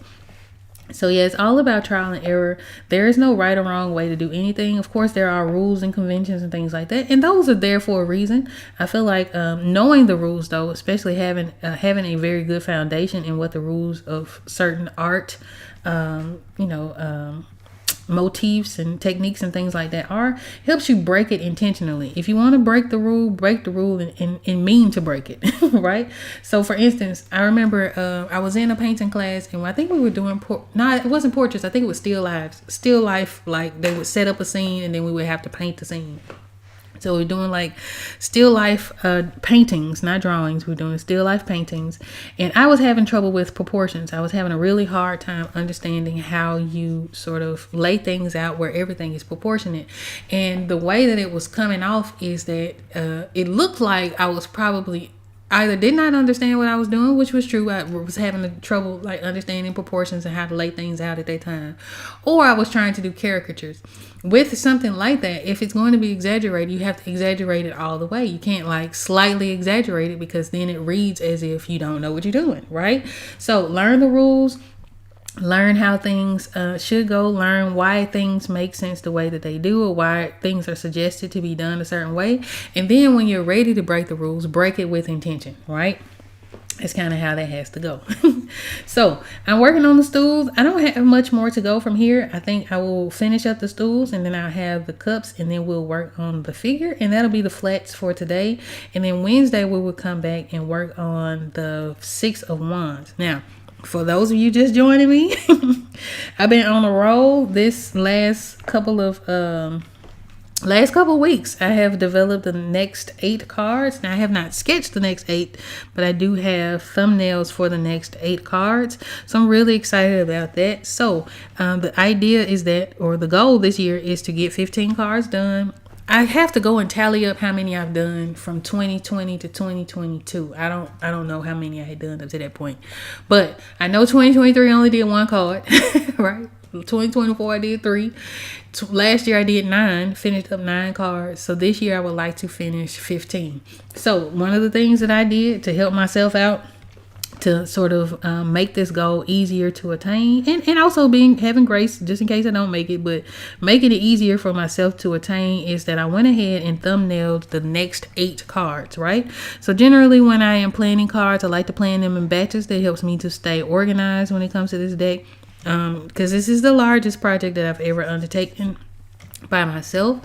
So there's a lot of moving parts to it. So anytime I can kind of find a way to lessen and lighten load for myself, I tend to lean into that pretty heavily.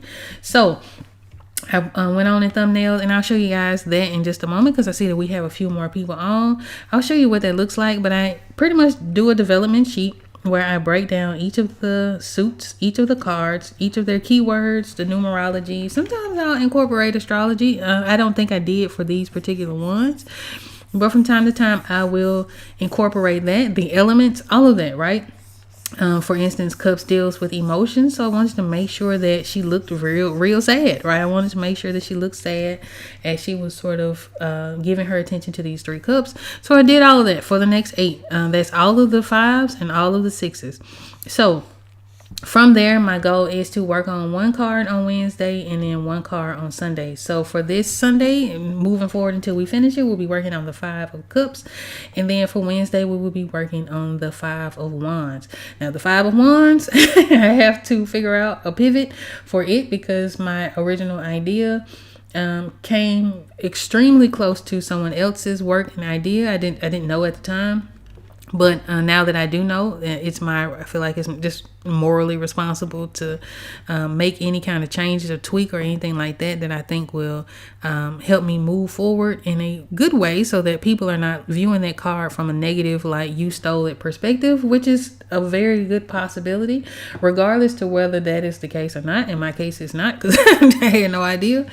But just to kind of limit that kind of interaction and sort of negative feedback that may come with that particular card, I am going to pivot and create something slightly different. I think I still like the idea of the knot, but I want to make it my own, right? I don't want to be so heavily influenced or appear to be so heavily influenced by someone else's art. Now, from that same artist though, she had a real great idea for the swords being part of the boat in her 6 of six of swords, and I will be using that idea, but the card itself is so very different from my six of swords that I think that it'll be okay. You have to learn to still like an artist, but we don't necessarily want to copy if we don't have to, right? And certainly if I had not known it, I probably wouldn't have thought nothing about it because I didn't know. But now that I do know, you have to do better, right? When you know better, you do better. But that'll be the card for Wednesday. So if you guys like a very chill live stream where it's just me working with music and all of that, and just kind of getting through whatever I'm working on, in this case it'll be the 6 of Wands, then join me on Wednesday at 12:45 p.m. Central Standard Time. We'll get back to our normal streaming schedule. So this one usually starts about 3:30 p.m. Central every Sunday. And I'm talking a lot about whatever, life, the deck itself, this project, different challenges and things like that. So that is on Sundays. There's much more talking involved and interactions, and I love being able to answer you guys' questions and have that dialogue with you. And then on Wednesdays, it is just us chilling. I'm also still in the chat, so it's more of a laid back atmosphere, I feel. So if you like that kind of live stream, then be sure to join me on Wednesdays. Now, I do have a plan of doing and designing the book cover for the 2nd edition of my first book, which was What the Bleep Are Shadows. That is probably something that I will work on a Wednesday. I have been kind of tweaking an idea for it. Also using Pexels again. Pexels is a great resource for people who are needing images that they can use without copyright issues or anything like that. They're all royalty free. It will be an illustrated book cover, but I've been looking for like references and things like that to get the look that I'm going for, and sort of the idea that I'm going for. I could keep the original book cover, but I think because that is one of the services that I'm offering, it would behoove me, right, to have more than just a few examples on my website to show what it is that I could do. So it's a win-win for me, right? It serves dual purposes. So that is something that will happen on one of these Wednesdays. I'm not in a huge rush for that particular book to be republished because there are a few things that I would like to do in order to before I put it out there, right? There's a couple of bits of information that I would like to, in terms of like the legalities of it and the copyrights and all of that. So there's a lot more to it. I think I'm putting a lot more thought into its distribution this go around for the 2nd edition. I do have a goal of like seeing it on the bookshelf of a big box store. So I've been trying to figure that out and get all of that situated and learning more about how that works. so that I can pass that information on to my clients as well. Because one of the things that I focus on, or have been focusing on these last couple of years, is sort of taking my clients' manuscripts. I don't do any of the editing, right? So I'm not going to edit it. But once they have their edited manuscript together, then we put the books together, right? From start to finish, from the cover to the interior to formatting and all of that. So everything from comics to children's books to nonfiction and fiction, that is the service that I am offering.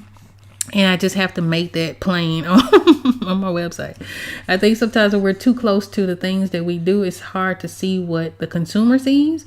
And so again, I'm just kind of learning that even if it's not the standalone price, the reason I don't have prices for services listed very plainly and clearly on my website, or hadn't up to this point, is that every project is different. Everyone's needs are going to be different. But I do have a baseline price, right? There is like a minimum that I adhere to. So I think that it is wise to have at least that minimum presented, right? Now, because the way that I work with clients, there's always a consultation, and then I create proposals and a plan of action and deadlines and all of that. All of that takes place when I am working with my clients. Pricing comes into mind, but if they at least have an idea of the minimum, I feel like that'll be, easier for them to navigate, especially for prospective clients and things like that. So that is one of the things that I'm working on my website. And again, adding examples of the book covers that I would like to create. Not necessarily that I have created, but like the kinds of book covers that I would like to create. I think it's smart to sort of tell people what it is that you want to do, right? So that you can attract those kinds of projects. I like books because I read a lot, right? So I very much enjoy being able to do book covers. I think I'm not going to say my first one, because I did quite a few comic book covers between I want to say 2018 or so. I did a couple of comic book covers. I did. But I did my first nonfiction book cover in 2023. That was my first actual self-help book, and I loved it, right? And then of course I had did covers for my journals and things like that, but I just enjoyed the process. I don't want to say that nonfiction will be the only type of book cover that I would do. Absolutely not, because I would very much enjoy doing children's books. I very much enjoy doing like graphic novels and things like that. That's a lot of fun for me, but I don't want a prospective client to equate fun with low pricing, because they don't go together, right? Not getting paid enough is definitely not fun, and that is something that I've had to learn, just trial and error. And again, as a business owner, as a creative entrepreneur, a lot of this is trial and error, right? A lot of this is learning as you go, sort of speaking to other professionals and kind of learning what's been working for them and what hasn't been, reevaluating what has worked for you, the professional or amateur, whatever level you are, what's working for you and what's not, and then just kind of having grace for with yourself and for yourself, and then trying things and seeing what works and what feels the best for you, so that you're not burnt out, so that you don't resent the clients, so that you don't resent the projects and things like that. When I wasn't charging enough, what would happen is that I would have, first of all, when I wasn't charging enough, the clients were just like super stressful, like just very stressful projects to work on. Typically what I find is that people who don't pay very much tend to be the most demanding. I don't know why that is or what that's about. Well, yes, I do. I think a lot of that comes down to just sort of lack, right? Not lack. Lack. A lot of it comes down to having very limited resources and needing to make sure that that money is being spent well, right? So a lot of times that comes with micromanaging, that comes with changes out the yin yang, because they want to make sure that their money is being spent well, because they don't have access to a lot of it. And so that's fair. In that respect, I can have grace for it. It's not necessarily a very comfortable situation to be in, but that is what it is. The flip side of that is that when people don't pay you very much, they tend not to value your experience and expertise, which I guess kind of reflects, having to micromanage and making sure that the money is being spent, and making, a lot of them come with the idea that they're going to be taken advantage of. That happens. That has been the pattern that I've noticed with clients who do not pay a whole lot for their services. Every time I have raised my rates, I've gotten a different kind of client. And so what I have found is that once you sort of get to a point where you're sort of in par with other professional service providers, you get people who value the work slightly differently. You get people who understand that they are hiring someone who has experience and expertise that they do not have, right? So there's more trust involved. There is much more collaboration involved. The communication is a whole lot better, right? So I just find that has been the case when it comes to raising my rates. For a very long time, I undercharged significantly. Even creating this section of my website, I'm having to like reevaluate my pricing and, what's going to work, what's fair, what's feasible for the type of audience that I would like to have or like to accommodate. But at the same time, you still have to kind of be happy, because when I was having those, it was super demanding, inexpensive or sort of low paying projects, I just became very resentful about it. I really was. I hated the projects. A lot of times it was art that I wasn't happy with. I was wanting to make my clients happy, but I wasn't asserting my experience and expertise. I just wasn't making enough. It was a lot.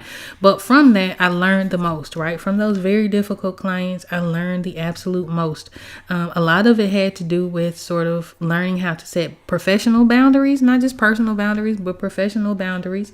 Learning how to say no, learning how to assert the experience and expertise. Because I feel like when you have clients, they're going to, especially if they just don't know how the process works, right? If a lot of times I'll have people this is their first time hiring professional graphic designers or illustrators. So it's a lot of teaching. For both of us, they're teaching me about their business and their product and their goals and all of that. I'm teaching them about how to communicate with a designer or illustrator, how to hire a designer or illustrator, what to expect, what is feasible, what works for what it is that they're trying to achieve, what sort of trends will work for them, what color palettes, all that color psychology, all of that, all of it. It all goes into sort of teaching, right? And also teaching them about the power of a decent budget. Now, again, everybody is not going to have access to the same amount of money or the same amount of information or any of that, but there is quite a bit of teaching involved when it comes to certain clients, even when you get to some of those higher cost clients. But I think that there's just more grace there because they understand that they're hiring someone who has the experience and expertise that they do not have, right? So they're trusting that you, the professional designer or illustrator, whatever your service is, barber, lawn care professional, whatever, plumber, HVAC, all of that, they're trusting that you are the expert and that you are able to sort of create the thing that they want created.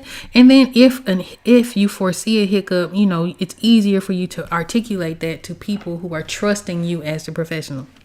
So I'm having to sort of reevaluate my pricing as I sort of, fix my website and get those minimum prices and things like that up, and those examples available for prospective clients.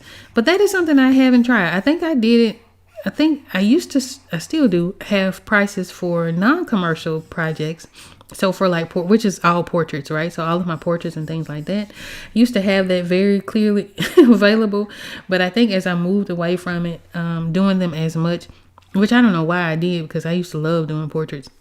But I'm just making that much more visible now, much more easier to access. But as I do that, I have to kind of keep in mind what I feel like would be fair pricing for me, what would be fair for the type of client that I would like to attract, so that we're both happy, so that I know that we both are valuing our time, right, together, and that we're both going to have a very collaborative effort and a good time, right? So I think the misconception is that as artists, of course, a lot of us enjoy what we do. It just is what it is. I enjoy my job. I enjoy creating. I enjoy creating for other people. I enjoy being able to bring their visions to life. For instance, I did a food truck logo set for a truck that's in LA. And he is parked downtown LA. So if you guys are ever in the Los Angeles area, there is a food truck there called From Memphis with Love. Every time I see them across social media and I see people sort of, praising their wings, and I'm just seeing my work and my logo all over the place, it is such a wonderful feeling, right? So I love being able to see that, even with the nonfiction book cover that I did, and some of the comic book covers and things like that I was able to create for other people. I love being able to see that in use and people, enjoying the artwork, right? I think a lot of people think that designers aren't artists. I don't share that sentiment. I believe that designers are artists. Our function is just a little bit different from a fine artist, but we're artists just the same. And I love being able to see that. I swear to goodness, every time I come across them, and I think I saw somebody review their page, and like they show the food truck, and I'm like, yeah, I designed that one, and then like they ordered 3 logos for me. They initially were going to purchase one. I came up with 3 ideas because that was the package that he purchased. So of the 3 ideas, he was supposed to pick one, and then we build on it and get the branding and all that together. But he liked all 3 of them. So he purchased all 3 of them. And so one of the ideas was one that my son came up with. So every time I see it, it's like, I don't know, it does something to the spirit. It really does. So I love seeing that they are thriving and doing really well. And I just love being able to see that logo being used and like loved, and like t-shirts. I'm talking about, they got t-shirts, they got their sauce bottles, and it's on the side of the truck, and it's in their icons and all that. It just feels good, right? So I love working for people in certain projects. I think there is so much power in choosing a project that you would love to do, right? So having the luxury to be able to just pick the ones that you want to work on, as opposed to working on whatever comes across your table, which was the way that I worked for many, many years. Once I got very selective about it, I started to get these real good, feel good moments. Right? All right. So I'm going to zoom out here so you guys can see what I always done. Again, none of this looks fancy or clean or anything like this. I'm just laying down flats, right? The very last thing that I need to do is our main figure. So I have to lay her flats down, and just like everything else, I'm going to lay her flats in individual pieces. So I'm not going to put the skin on the same layer as her hair, or her hair on the same layer as her clothes, or anything like that. I'm going to keep everything very separate so that as I add details to this, I'll be able to sort of tweak things and move things around without interrupting whatever's sitting on top. Okay. Just like the main part of this picture, we're going to work our way from the back forward. In this case, I think we're going to start with her skin. The skin sort of does encompass, sit on top of something. So maybe we'll start with her shirt, and then we'll do her skin and her pants. So we're going to do that, and then we'll wrap it up. So yeah, that's just a little bit of a day in the life, right, of a graphic designer and an illustrator, as a solo entrepreneur, as someone who is still figuring things out as I go. And I've been a freelancer at this point, or I have done freelance work since 2012. So it's been a very long time. I have not figured it out yet. It seems like I should, right? Seems like I would, since it's been so long. But your interests pivot. You're learning more. You're meeting different people who have different perspectives, which helps you grow as an entrepreneur and as an artist, and you start to reframe things for yourself. So even though I'm saying that I've been freelancing for the longest, once I sort of reframed the idea of being a freelancer to a creative entrepreneur, that sort of helped me sort of view the business part of it slightly different. I think we tend to take things a lot more personal when they are when we look at things as from the freelancer perspective, because you're thinking of yourself. But once I reframed it to this is a business, right, then it's easier for me to operate as a business owner and to have conversations from the space of a business versus just a roundaway girl, right? Now, we can still have a good time. We can still have very friendly conversation and banter and all of that. But at the same time, when it's time to handle business, it's time to handle business, right? So, for instance, I had, and I won't name the project because if I do, you guys will know exactly what and who I'm talking about. But I had a project where the person I was working for got a little funny with the money, right? And the way that I set up my, and I do this for the benefit of both me and my client. The way I set up payments is that depending on the project, lately I've been asking for upfront, just depending if it's a small project, I don't want to break that up into 50/50s. Just pay it, we'll get it done and go from there. But for larger projects, I set up milestones. So I'll be paid for however much work I complete. So, for instance, I had a children's book, and in that children's book, there were character designs, and there were, this, that, and the third. It took quite a bit of time to finish, but the payments were done with each milestone. So, if I sketch, you pay for the sketches, so that's your first deposit. The deposit will get you this much work. Once we're done with that, the next deposit gets us the next bit of work, and so on and so forth. That way, the person is only getting what they pay for, right? So they don't have to worry about, feeling like they've paid for something that they're not having access to. I don't want to have my clients feel that way, especially when they are not used to working in the creative space and all of that, right? So anyhow, I set up this deposit structure the same. And this person got funny with the money. And because I had set it up in a way that meant that I only get paid for the work that I do, I had gotten paid for the work that I did up to that point. So once it got to the point of, well, I don't want to pay you this, I'm just going to send you this, then it was like, okay, well, you can find someone else to do it. It's okay. I know, I understand times are hard. I understand that things are sort of tight right now. We can wait. Or I can recommend another artist to you who may be within your budget to go ahead and finish the project for. But in that way, I wasn't necessarily being manipulated by the money. We're not going to do that, right? But a lot of that comes from trial and error. A lot of that comes from going through it. You'll have people who will try to weaponize money for you. I had one guy, I think I had designed a character for him, and he liked the character. And he came back and told me that his wife wanted to do, I don't remember what it was. I think it was a t-shirt design. But in his mind, and because I know he was thinking this, is because he told me this. He was like, well, anytime I hear it's going to be easy, it'll be easy for you. So you're not going to charge me. This is his exact words. It should be easy for you. So you're not going to charge me your full rate, are you? Why would I not? What are we talking about here? Of course it's easy. I got, 16, 17 years worth of experience. It's going to be easy. That's what practice does. It makes things easier. But because it's easy for me doesn't mean that you're not going to pay the full rate. And so his threat was, well, I can just go to Fiverr. And I was like, listen, if that's, that's when you have to put on that professional empathy. If that's within your budget, if Fiverr is where, your money will go a little bit further, then I would recommend you doing that. Boom, we done. You don't have to do that. If you can't afford it, you can't afford it. It's okay.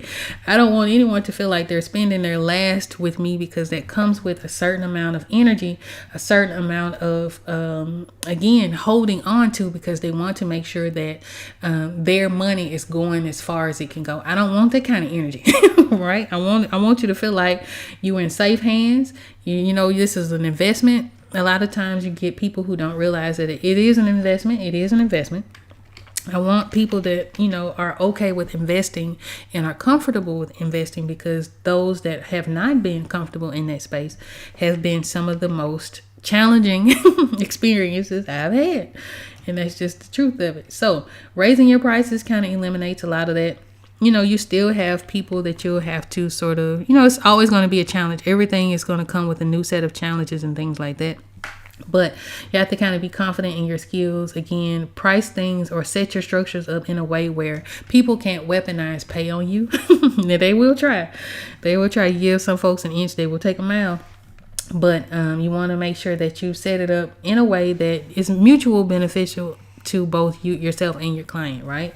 So, but you also have to have clients that trust that that is mutually beneficial for both of you guys as well. And a lot of that just kind of comes with bumping your head and going through some of those negative experiences. That's just kind of how that goes. So as nerve-wracking and as aggravating as some of those experiences have been, I have learned the most through them, right? So they've taught me so much about how to move forward again as a business owner, how to again reframe it from freelancer to actual entrepreneur and actually running a creative business, so that when we have those tough and uncomfortable conversations, I'm not speaking as Brittany. I'm speaking as B. Lewis Arts, right?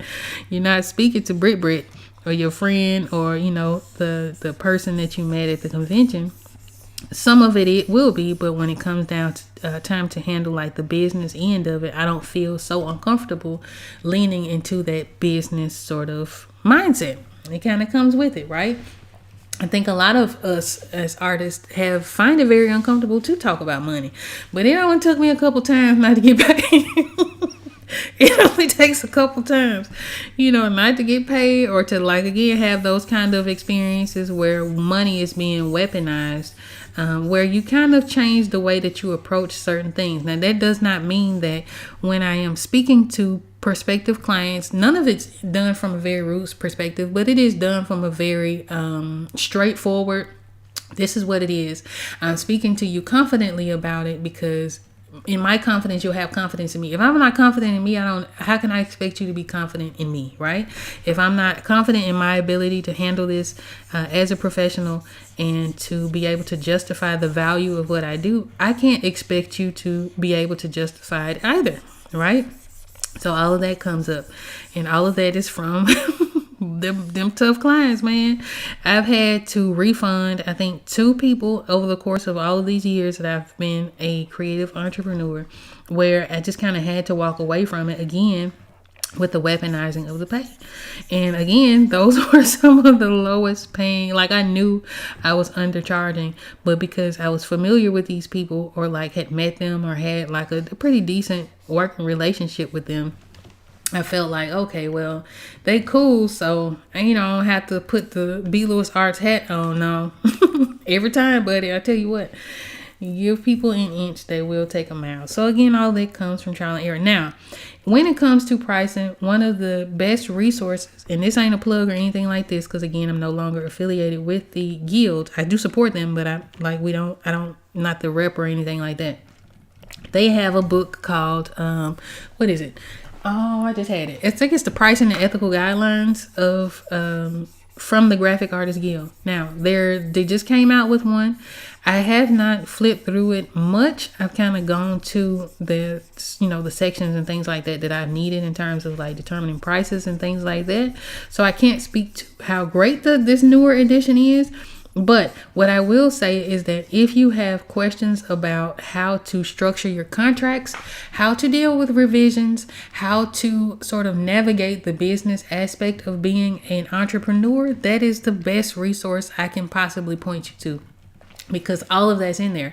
And they comprise this book, or create this book, by interviewing other artists and other designers, so that you're getting the information directly from people who are in the field. Now, I have 3 versions of this book. I have the newest one that they sent me a few months ago, and then I have the one before it, and then I have one, I think, from 13 or something like that. It's a much older version.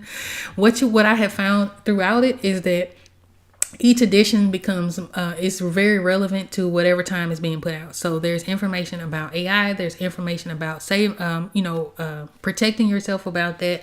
So one of the things that I have added to the section of the services that I'm working on for my website is the fact that I don't use AI. I don't use AI in any of the creation of whatever it is that I'm making in terms of the artwork or any of that. So it's all going to be hand drawn, and I feel like having that disclaimer as a part of your contracts, also having it where people can't put your work into an AI generative image engine, is very important to have in your contract. So this newer version of that book speaks to a lot of that. So if you are trying to figure out your pricing, not really sure which way to go with it, that is the greatest resource I can point you to in terms of getting that information together. Now, again, I have had to sit down and figure out what services I would like to offer, because as someone who's been doing this a whole lot, I have a lot of skills, develop a lot of skills, right? So there's a lot of things that I can do in the realm of graphic design. It is such a wide range of things that come along with it. So I have had to sort of narrow it down. For me, it really kind of points to publishing, just because that's where my current interest is. A lot of this particular project is a publishing project. I've published a couple of books and journals and things like that. I worked recently with, or I would say in recent years, with people who are publishing, self-publishing, things like that. I just like the field, right? But there's package design, there's web design, there is UX, UI, there's all kinds of things that you can dig into this book if you're trying to figure out your pricing and what's market fair, right? Meaning what other artists charge for the similar services or the same kind of service that you would like to offer. So that is one of the biggest resources. Another one, there is a book by Elise Bennin, and I want to say, let me look it up real quick. It is a money book, right? So again, a lot of times us as artists have trouble with talking about, well, I used to anyway, have trouble with talking about money. Let me see. I'm gonna pull it up on Amazon, but it is a money book. There's another one that I like, and this one is by Jen Sincero, which is not necessarily geared towards artists. It's more of a like getting comfortable with money, getting comfortable with receiving, getting comfortable with charging your worth, and all of that. That one is You Are a Badass with Money. That's by Jen Sincero. That's a great book, right? Especially if you know that you have mental hiccups about it, regardless to what those are. Generally, they come from when we grew up and just kind of seeing how money was handled and treated and talked about and all of those things, and sort of paying attention to how you speak about money as a service provider, as a person, just in general, just in life, right? That particular book teaches you how to navigate that. Let me see, how do you spell Elisa's name? I might have spelled it wrong, but hopefully it'll come up. But that's a great resource. There are a few others, and maybe I'll make a post here on YouTube. And I know I spelled the lady name wrong. How do you spell her name? I cannot find it. But what I'll do is I'll make a post here on YouTube. I guess I'll do that today while it's on my mind, of some books that I would recommend you guys getting. And sort of if money is a thing that, you kind of part of the process of learning how to be an artist is learning how to do business as an artist. So if you know that you have some personal hangups about money, about charging, about all of those things, those books are really, really handy and helpful for that particular topic, right? And I know it's somebody, again, who spent many years undercharging and being uncomfortable. I remember it was uncomfortable for me to have a contract. Now it's just par for the course. There's two things that I require in order for us to start working. Otherwise, we're just talking, right? I require a deposit of some sort, whether you're paying it fully up front, depending on the service that I'm providing, or whatever the fee schedule is that we come up with during our consultation. And I require a signed contract, right? When I didn't, and I was meeting these clients and not having a contract and all of this, again, you start to have those situations where people don't necessarily respect the experience. They don't even respect the fact that you're a professional. It could be because you're nice, right? It could be because, you seem super friendly and all of that. So once you start to add that paperwork and put all that stuff in, people tend to take things a little bit more seriously. So there was a time where I was not comfortable with contracts. But now, again, it's just par for the course. And again, I use the guild as a jumping off point for being able to write a good contract, because they have the templates. Now, there are two types of contracts that is for those of you who are artists or looking to sell your services and things like that you'll need to be aware of. One is a licensing agreement. That means that you own the copyrights and you are licensing commercial use generally for whatever it is that you create. By law, whatever you create, it doesn't really matter if the person has the idea or not. Whatever you physically create, you own the copyrights too. That goes for photography. I don't care if you're shooting a baby shower or a wedding or whatever the case is. If you take those pictures, you own the copyrights. It's just how it goes. If you create for instance, I don't recall if I did a work for hire for the food truck or not, but generally speaking, whatever you create, you own the rights to, unless you sign them over. Now, if you sign them over, you typically want to charge a significant amount for it. The reason is that, look at it as, people tend not to understand it when it comes to art, like visual artists, but they understand it when it comes to musical masters. It's the exact same concept, right?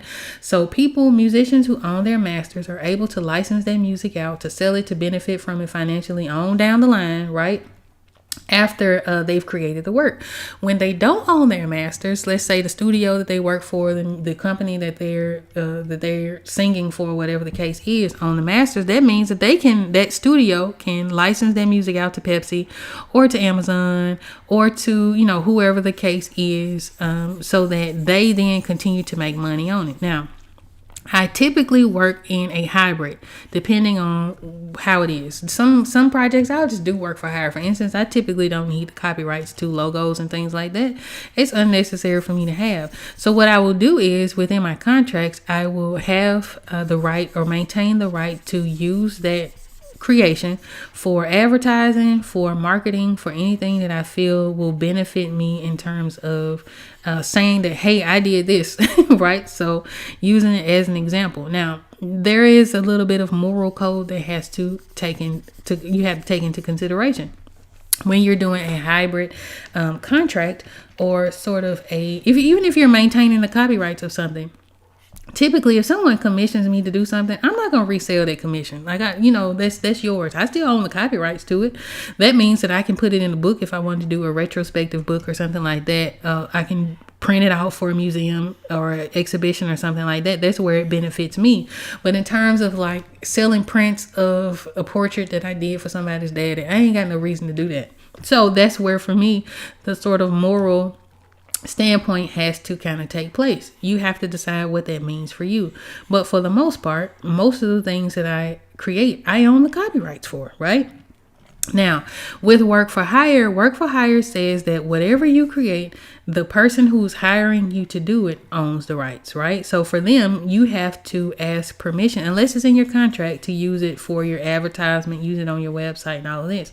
I'll give you a great example. So a couple years ago, I was in a live sort of, I don't know what it was, but it was with Betty Tarot. And I think I asked her specifically, what advice would she have in terms of like publishing your own tarot deck? Because at the time it was just a thought floating around in my mind.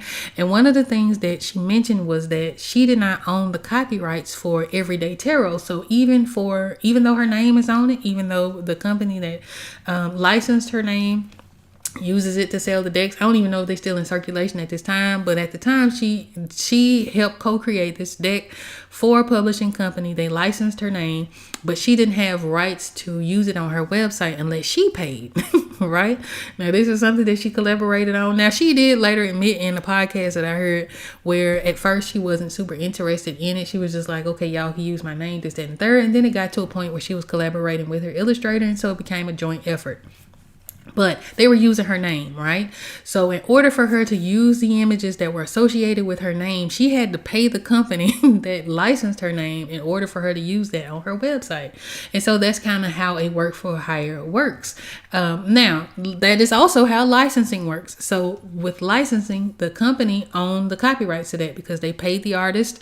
They paid Betty Tarot, I'm assuming, to use her name and all of that. And she would then get royalties and residuals, but she just can't use the artwork willy-nilly because the company that licensed it owns those rights. So that's pretty much a nutshell. So again, think in terms of your musical masters. The musicians, we always hear rappers and singers say that they want to maintain their masters. The reason being is so that they can then license that out to continue to live off of the work. Again, with that, there's a little bit of a moral sort of thing for artists where you have to decide how you will benefit from it. For me, for the most part, it just go on my website, right? And then a lot of the times, what I found with different clients, especially with those lower budgets, is that there's a big, huge push towards making sure they own it. Again, they want to make sure that their money goes the longest way, making sure they own all the rights and all this and all that. And then they don't know why, right? They don't know why they need the rights. They don't know why it's a bad idea. They don't even know that as an artist, when they hire an artist, unless it's under a specific agreement, they don't even own, they own the rights. So that, again, is where that education kind of comes into play. So that's a nutshell in that, a little bit of a nutshell, but there is a lot of learning to do. Now, again, that book, the Pricing and Ethical Guidelines by the Graphic Artists Guild, covers all of that, right? And one thing that I will say that I appreciate from that particular organization is that they certainly advocate for artists. It's too bright. For artists and creative entrepreneurs in that space to be confident in those kinds of conversations, to have the backing and the information as to why certain things are important and why they work a certain way. So all of that's good to have, even if you don't join the organization itself. That particular book I think it's available on Amazon. You can order it off their website. If you join their organization, they will send you one for free. I got one for free, even though I've since left because I was a contributor. So my name showed up in that book. But regardless to whether I was a contributor or not, I do stand behind the fact that it is a good resource to have. even for people who are hiring graphic designers and illustrators, right? So it's not just beneficial to the people who are providing the service, but sometimes you don't know what you don't know. And that was something that I had ran into with a company that I had worked with 2023, who was helping children's book authors sort of self-publish and go through all of this.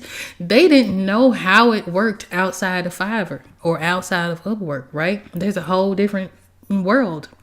They weren't aware of it. And so I think a book like that would have helped them. And they were the people who were hiring services. So it's very helpful. Again, that is pricing and ethical guidelines. And what I will do after this stream is I will take a few pictures and put those up on the post tab. So I'll make a list of some of the helpful books that I think will be super helpful for you. Even if you're hiring, even if you're just curious, whether you're an artist or a photographer, whatever the case is, I think that'll be a great resource for you guys to check into some of those books.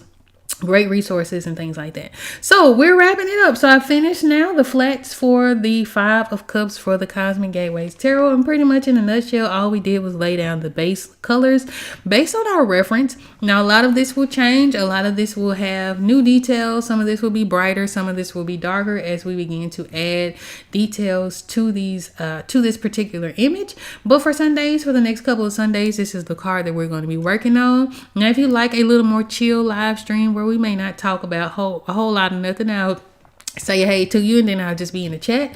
Join me on Wednesdays at 12:45 p.m. Central Standard Time. And that one, we're going to be working on a new card. That'll be the 5 of Wands. That's the card I have to pivot and figure out how I would like to articulate that particular card and that idea and sort of change and move in direction. Oh, and here, I'll show you guys before we leave, for you guys who may not have been here earlier on. I did again do the development for all of the 5s and all of the 6s for this project. So moving forward, we'll have more cards and things like that. So I won't have to have ones where I'm procrastinating because I don't know what to do next. So we do have the next 8 cards mostly figured out. There's going to be some tweaking involved for some of them, especially with the 6s. So that's the 5s, and I'll open up the 6s so you guys can see what it looks like. And then again, I'll walk you through that. So I do try to design these in batches. It saves me a whole lot of time. I spent maybe a day or two on each one, the 5s and the 6s. And then I was able to do research, find references and things like that that kind of fit my ideas. So currently we are working on the 5 of Cups, which is here. The person kneeling down. Now, the 5 of Wands, which is the knot, is the one that I have to kind of readjust because I did find that another artist did the exact same image. And we don't want to look like we copied someone else. We don't want to do that. So I have to kind of pivot and figure out how I would like to articulate the idea, whether or not I keep the knot, whether I add something to it, elements and things like that to it. Some kind of way I would like to make it my own, right? We also have the 5 of Swords, which is going to be based off the image of Kali when she's standing over Shiva with her tongue out. We're going to keep her tongue in. I learned recently that meant that she knew she had gone too far. I don't want that. I want this to feel like she won and is full of rage, that feminine anger, all of that, very much like a segment of ancient Egypt, Kali, all of that same very heavy energy that she's winning at all costs. And she's in my case, in this particular image, I don't want her to feel like she's gone too far. I want her to feel like she can continue to go. Right?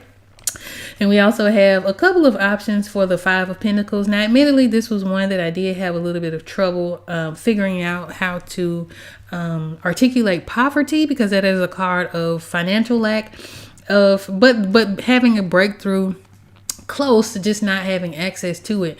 So that is one that I will have to kind of figure out a little bit more as time progresses. I also did the 6s, breaking down each one of the cards, keywords, and then each of the element keywords, and then having ideas for each one. Now the 6s to me represent some sort of passage in time. They also embody the number 6 is the embodiment of the heart, according to numerology.com. But specifically, this relates to the lover. So there's a lot of harmony, alignment, union, and duality within these cards.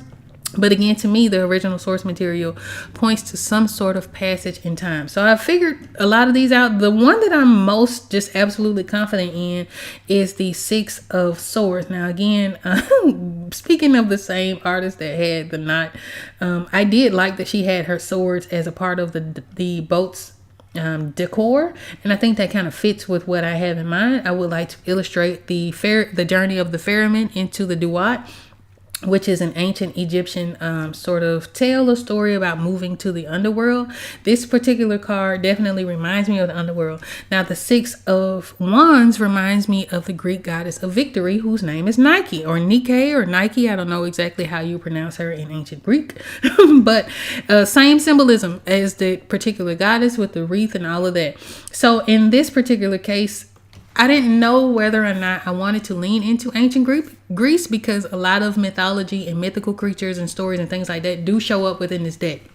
So when it came time for me to make a decision as to how to articulate this in a way that made sense for the deck, the first thing that came to mind was the movie The Woman King. So I went through a whole rabbit hole researching the Agoji women warriors of the Dahomey people, and so I kind of want to use them as a backdrop for this particular card, which means victory and success, and it deals a lot with transformation and all of that, being present in the moment, being celebrated in that moment.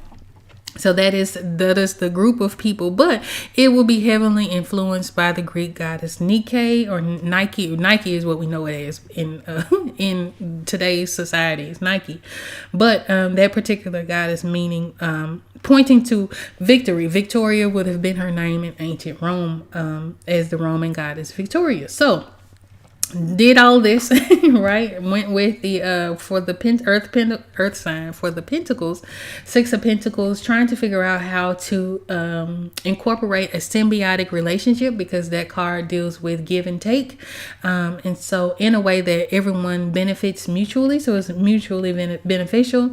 And then also of the Six of Cups, which deals with a lot of nostalgia. Now, that one was pretty easy for me to come up with. I have an idea of having our main character sort of standing in front of something that reminds them of childhood. I illustrated a carnival, but it could be a display case of like old toys or whatever the case is. But I want their reflection to be their younger self. So I think that's how I'm going to capture that nostalgia. So I did quite a lot of work over these last couple of weeks. So I'm happy to be back streaming. Whether you guys are watching this live or the replay, I really, really appreciate you all for being here. And thank you so much for listening to me run my mouth. I hope that you all enjoyed it. If you did, please do me a huge favor and hit the thumbs up. I do still have the goal of reaching 1,000 subscribers, so liking the video helps in that regard because it helps push the video out. If you're watching this vertically, let me know how that went. YouTube has given us the option now to stream both vertical and horizontal at the same time, so I'm not really sure how that's showing up. So if you're watching this vertically, let me know how that went. And I hope to see you guys on Wednesday for Bring Your Own Projects. So until next time, I hope you guys have a happy, creative, and prosperous week. Peace.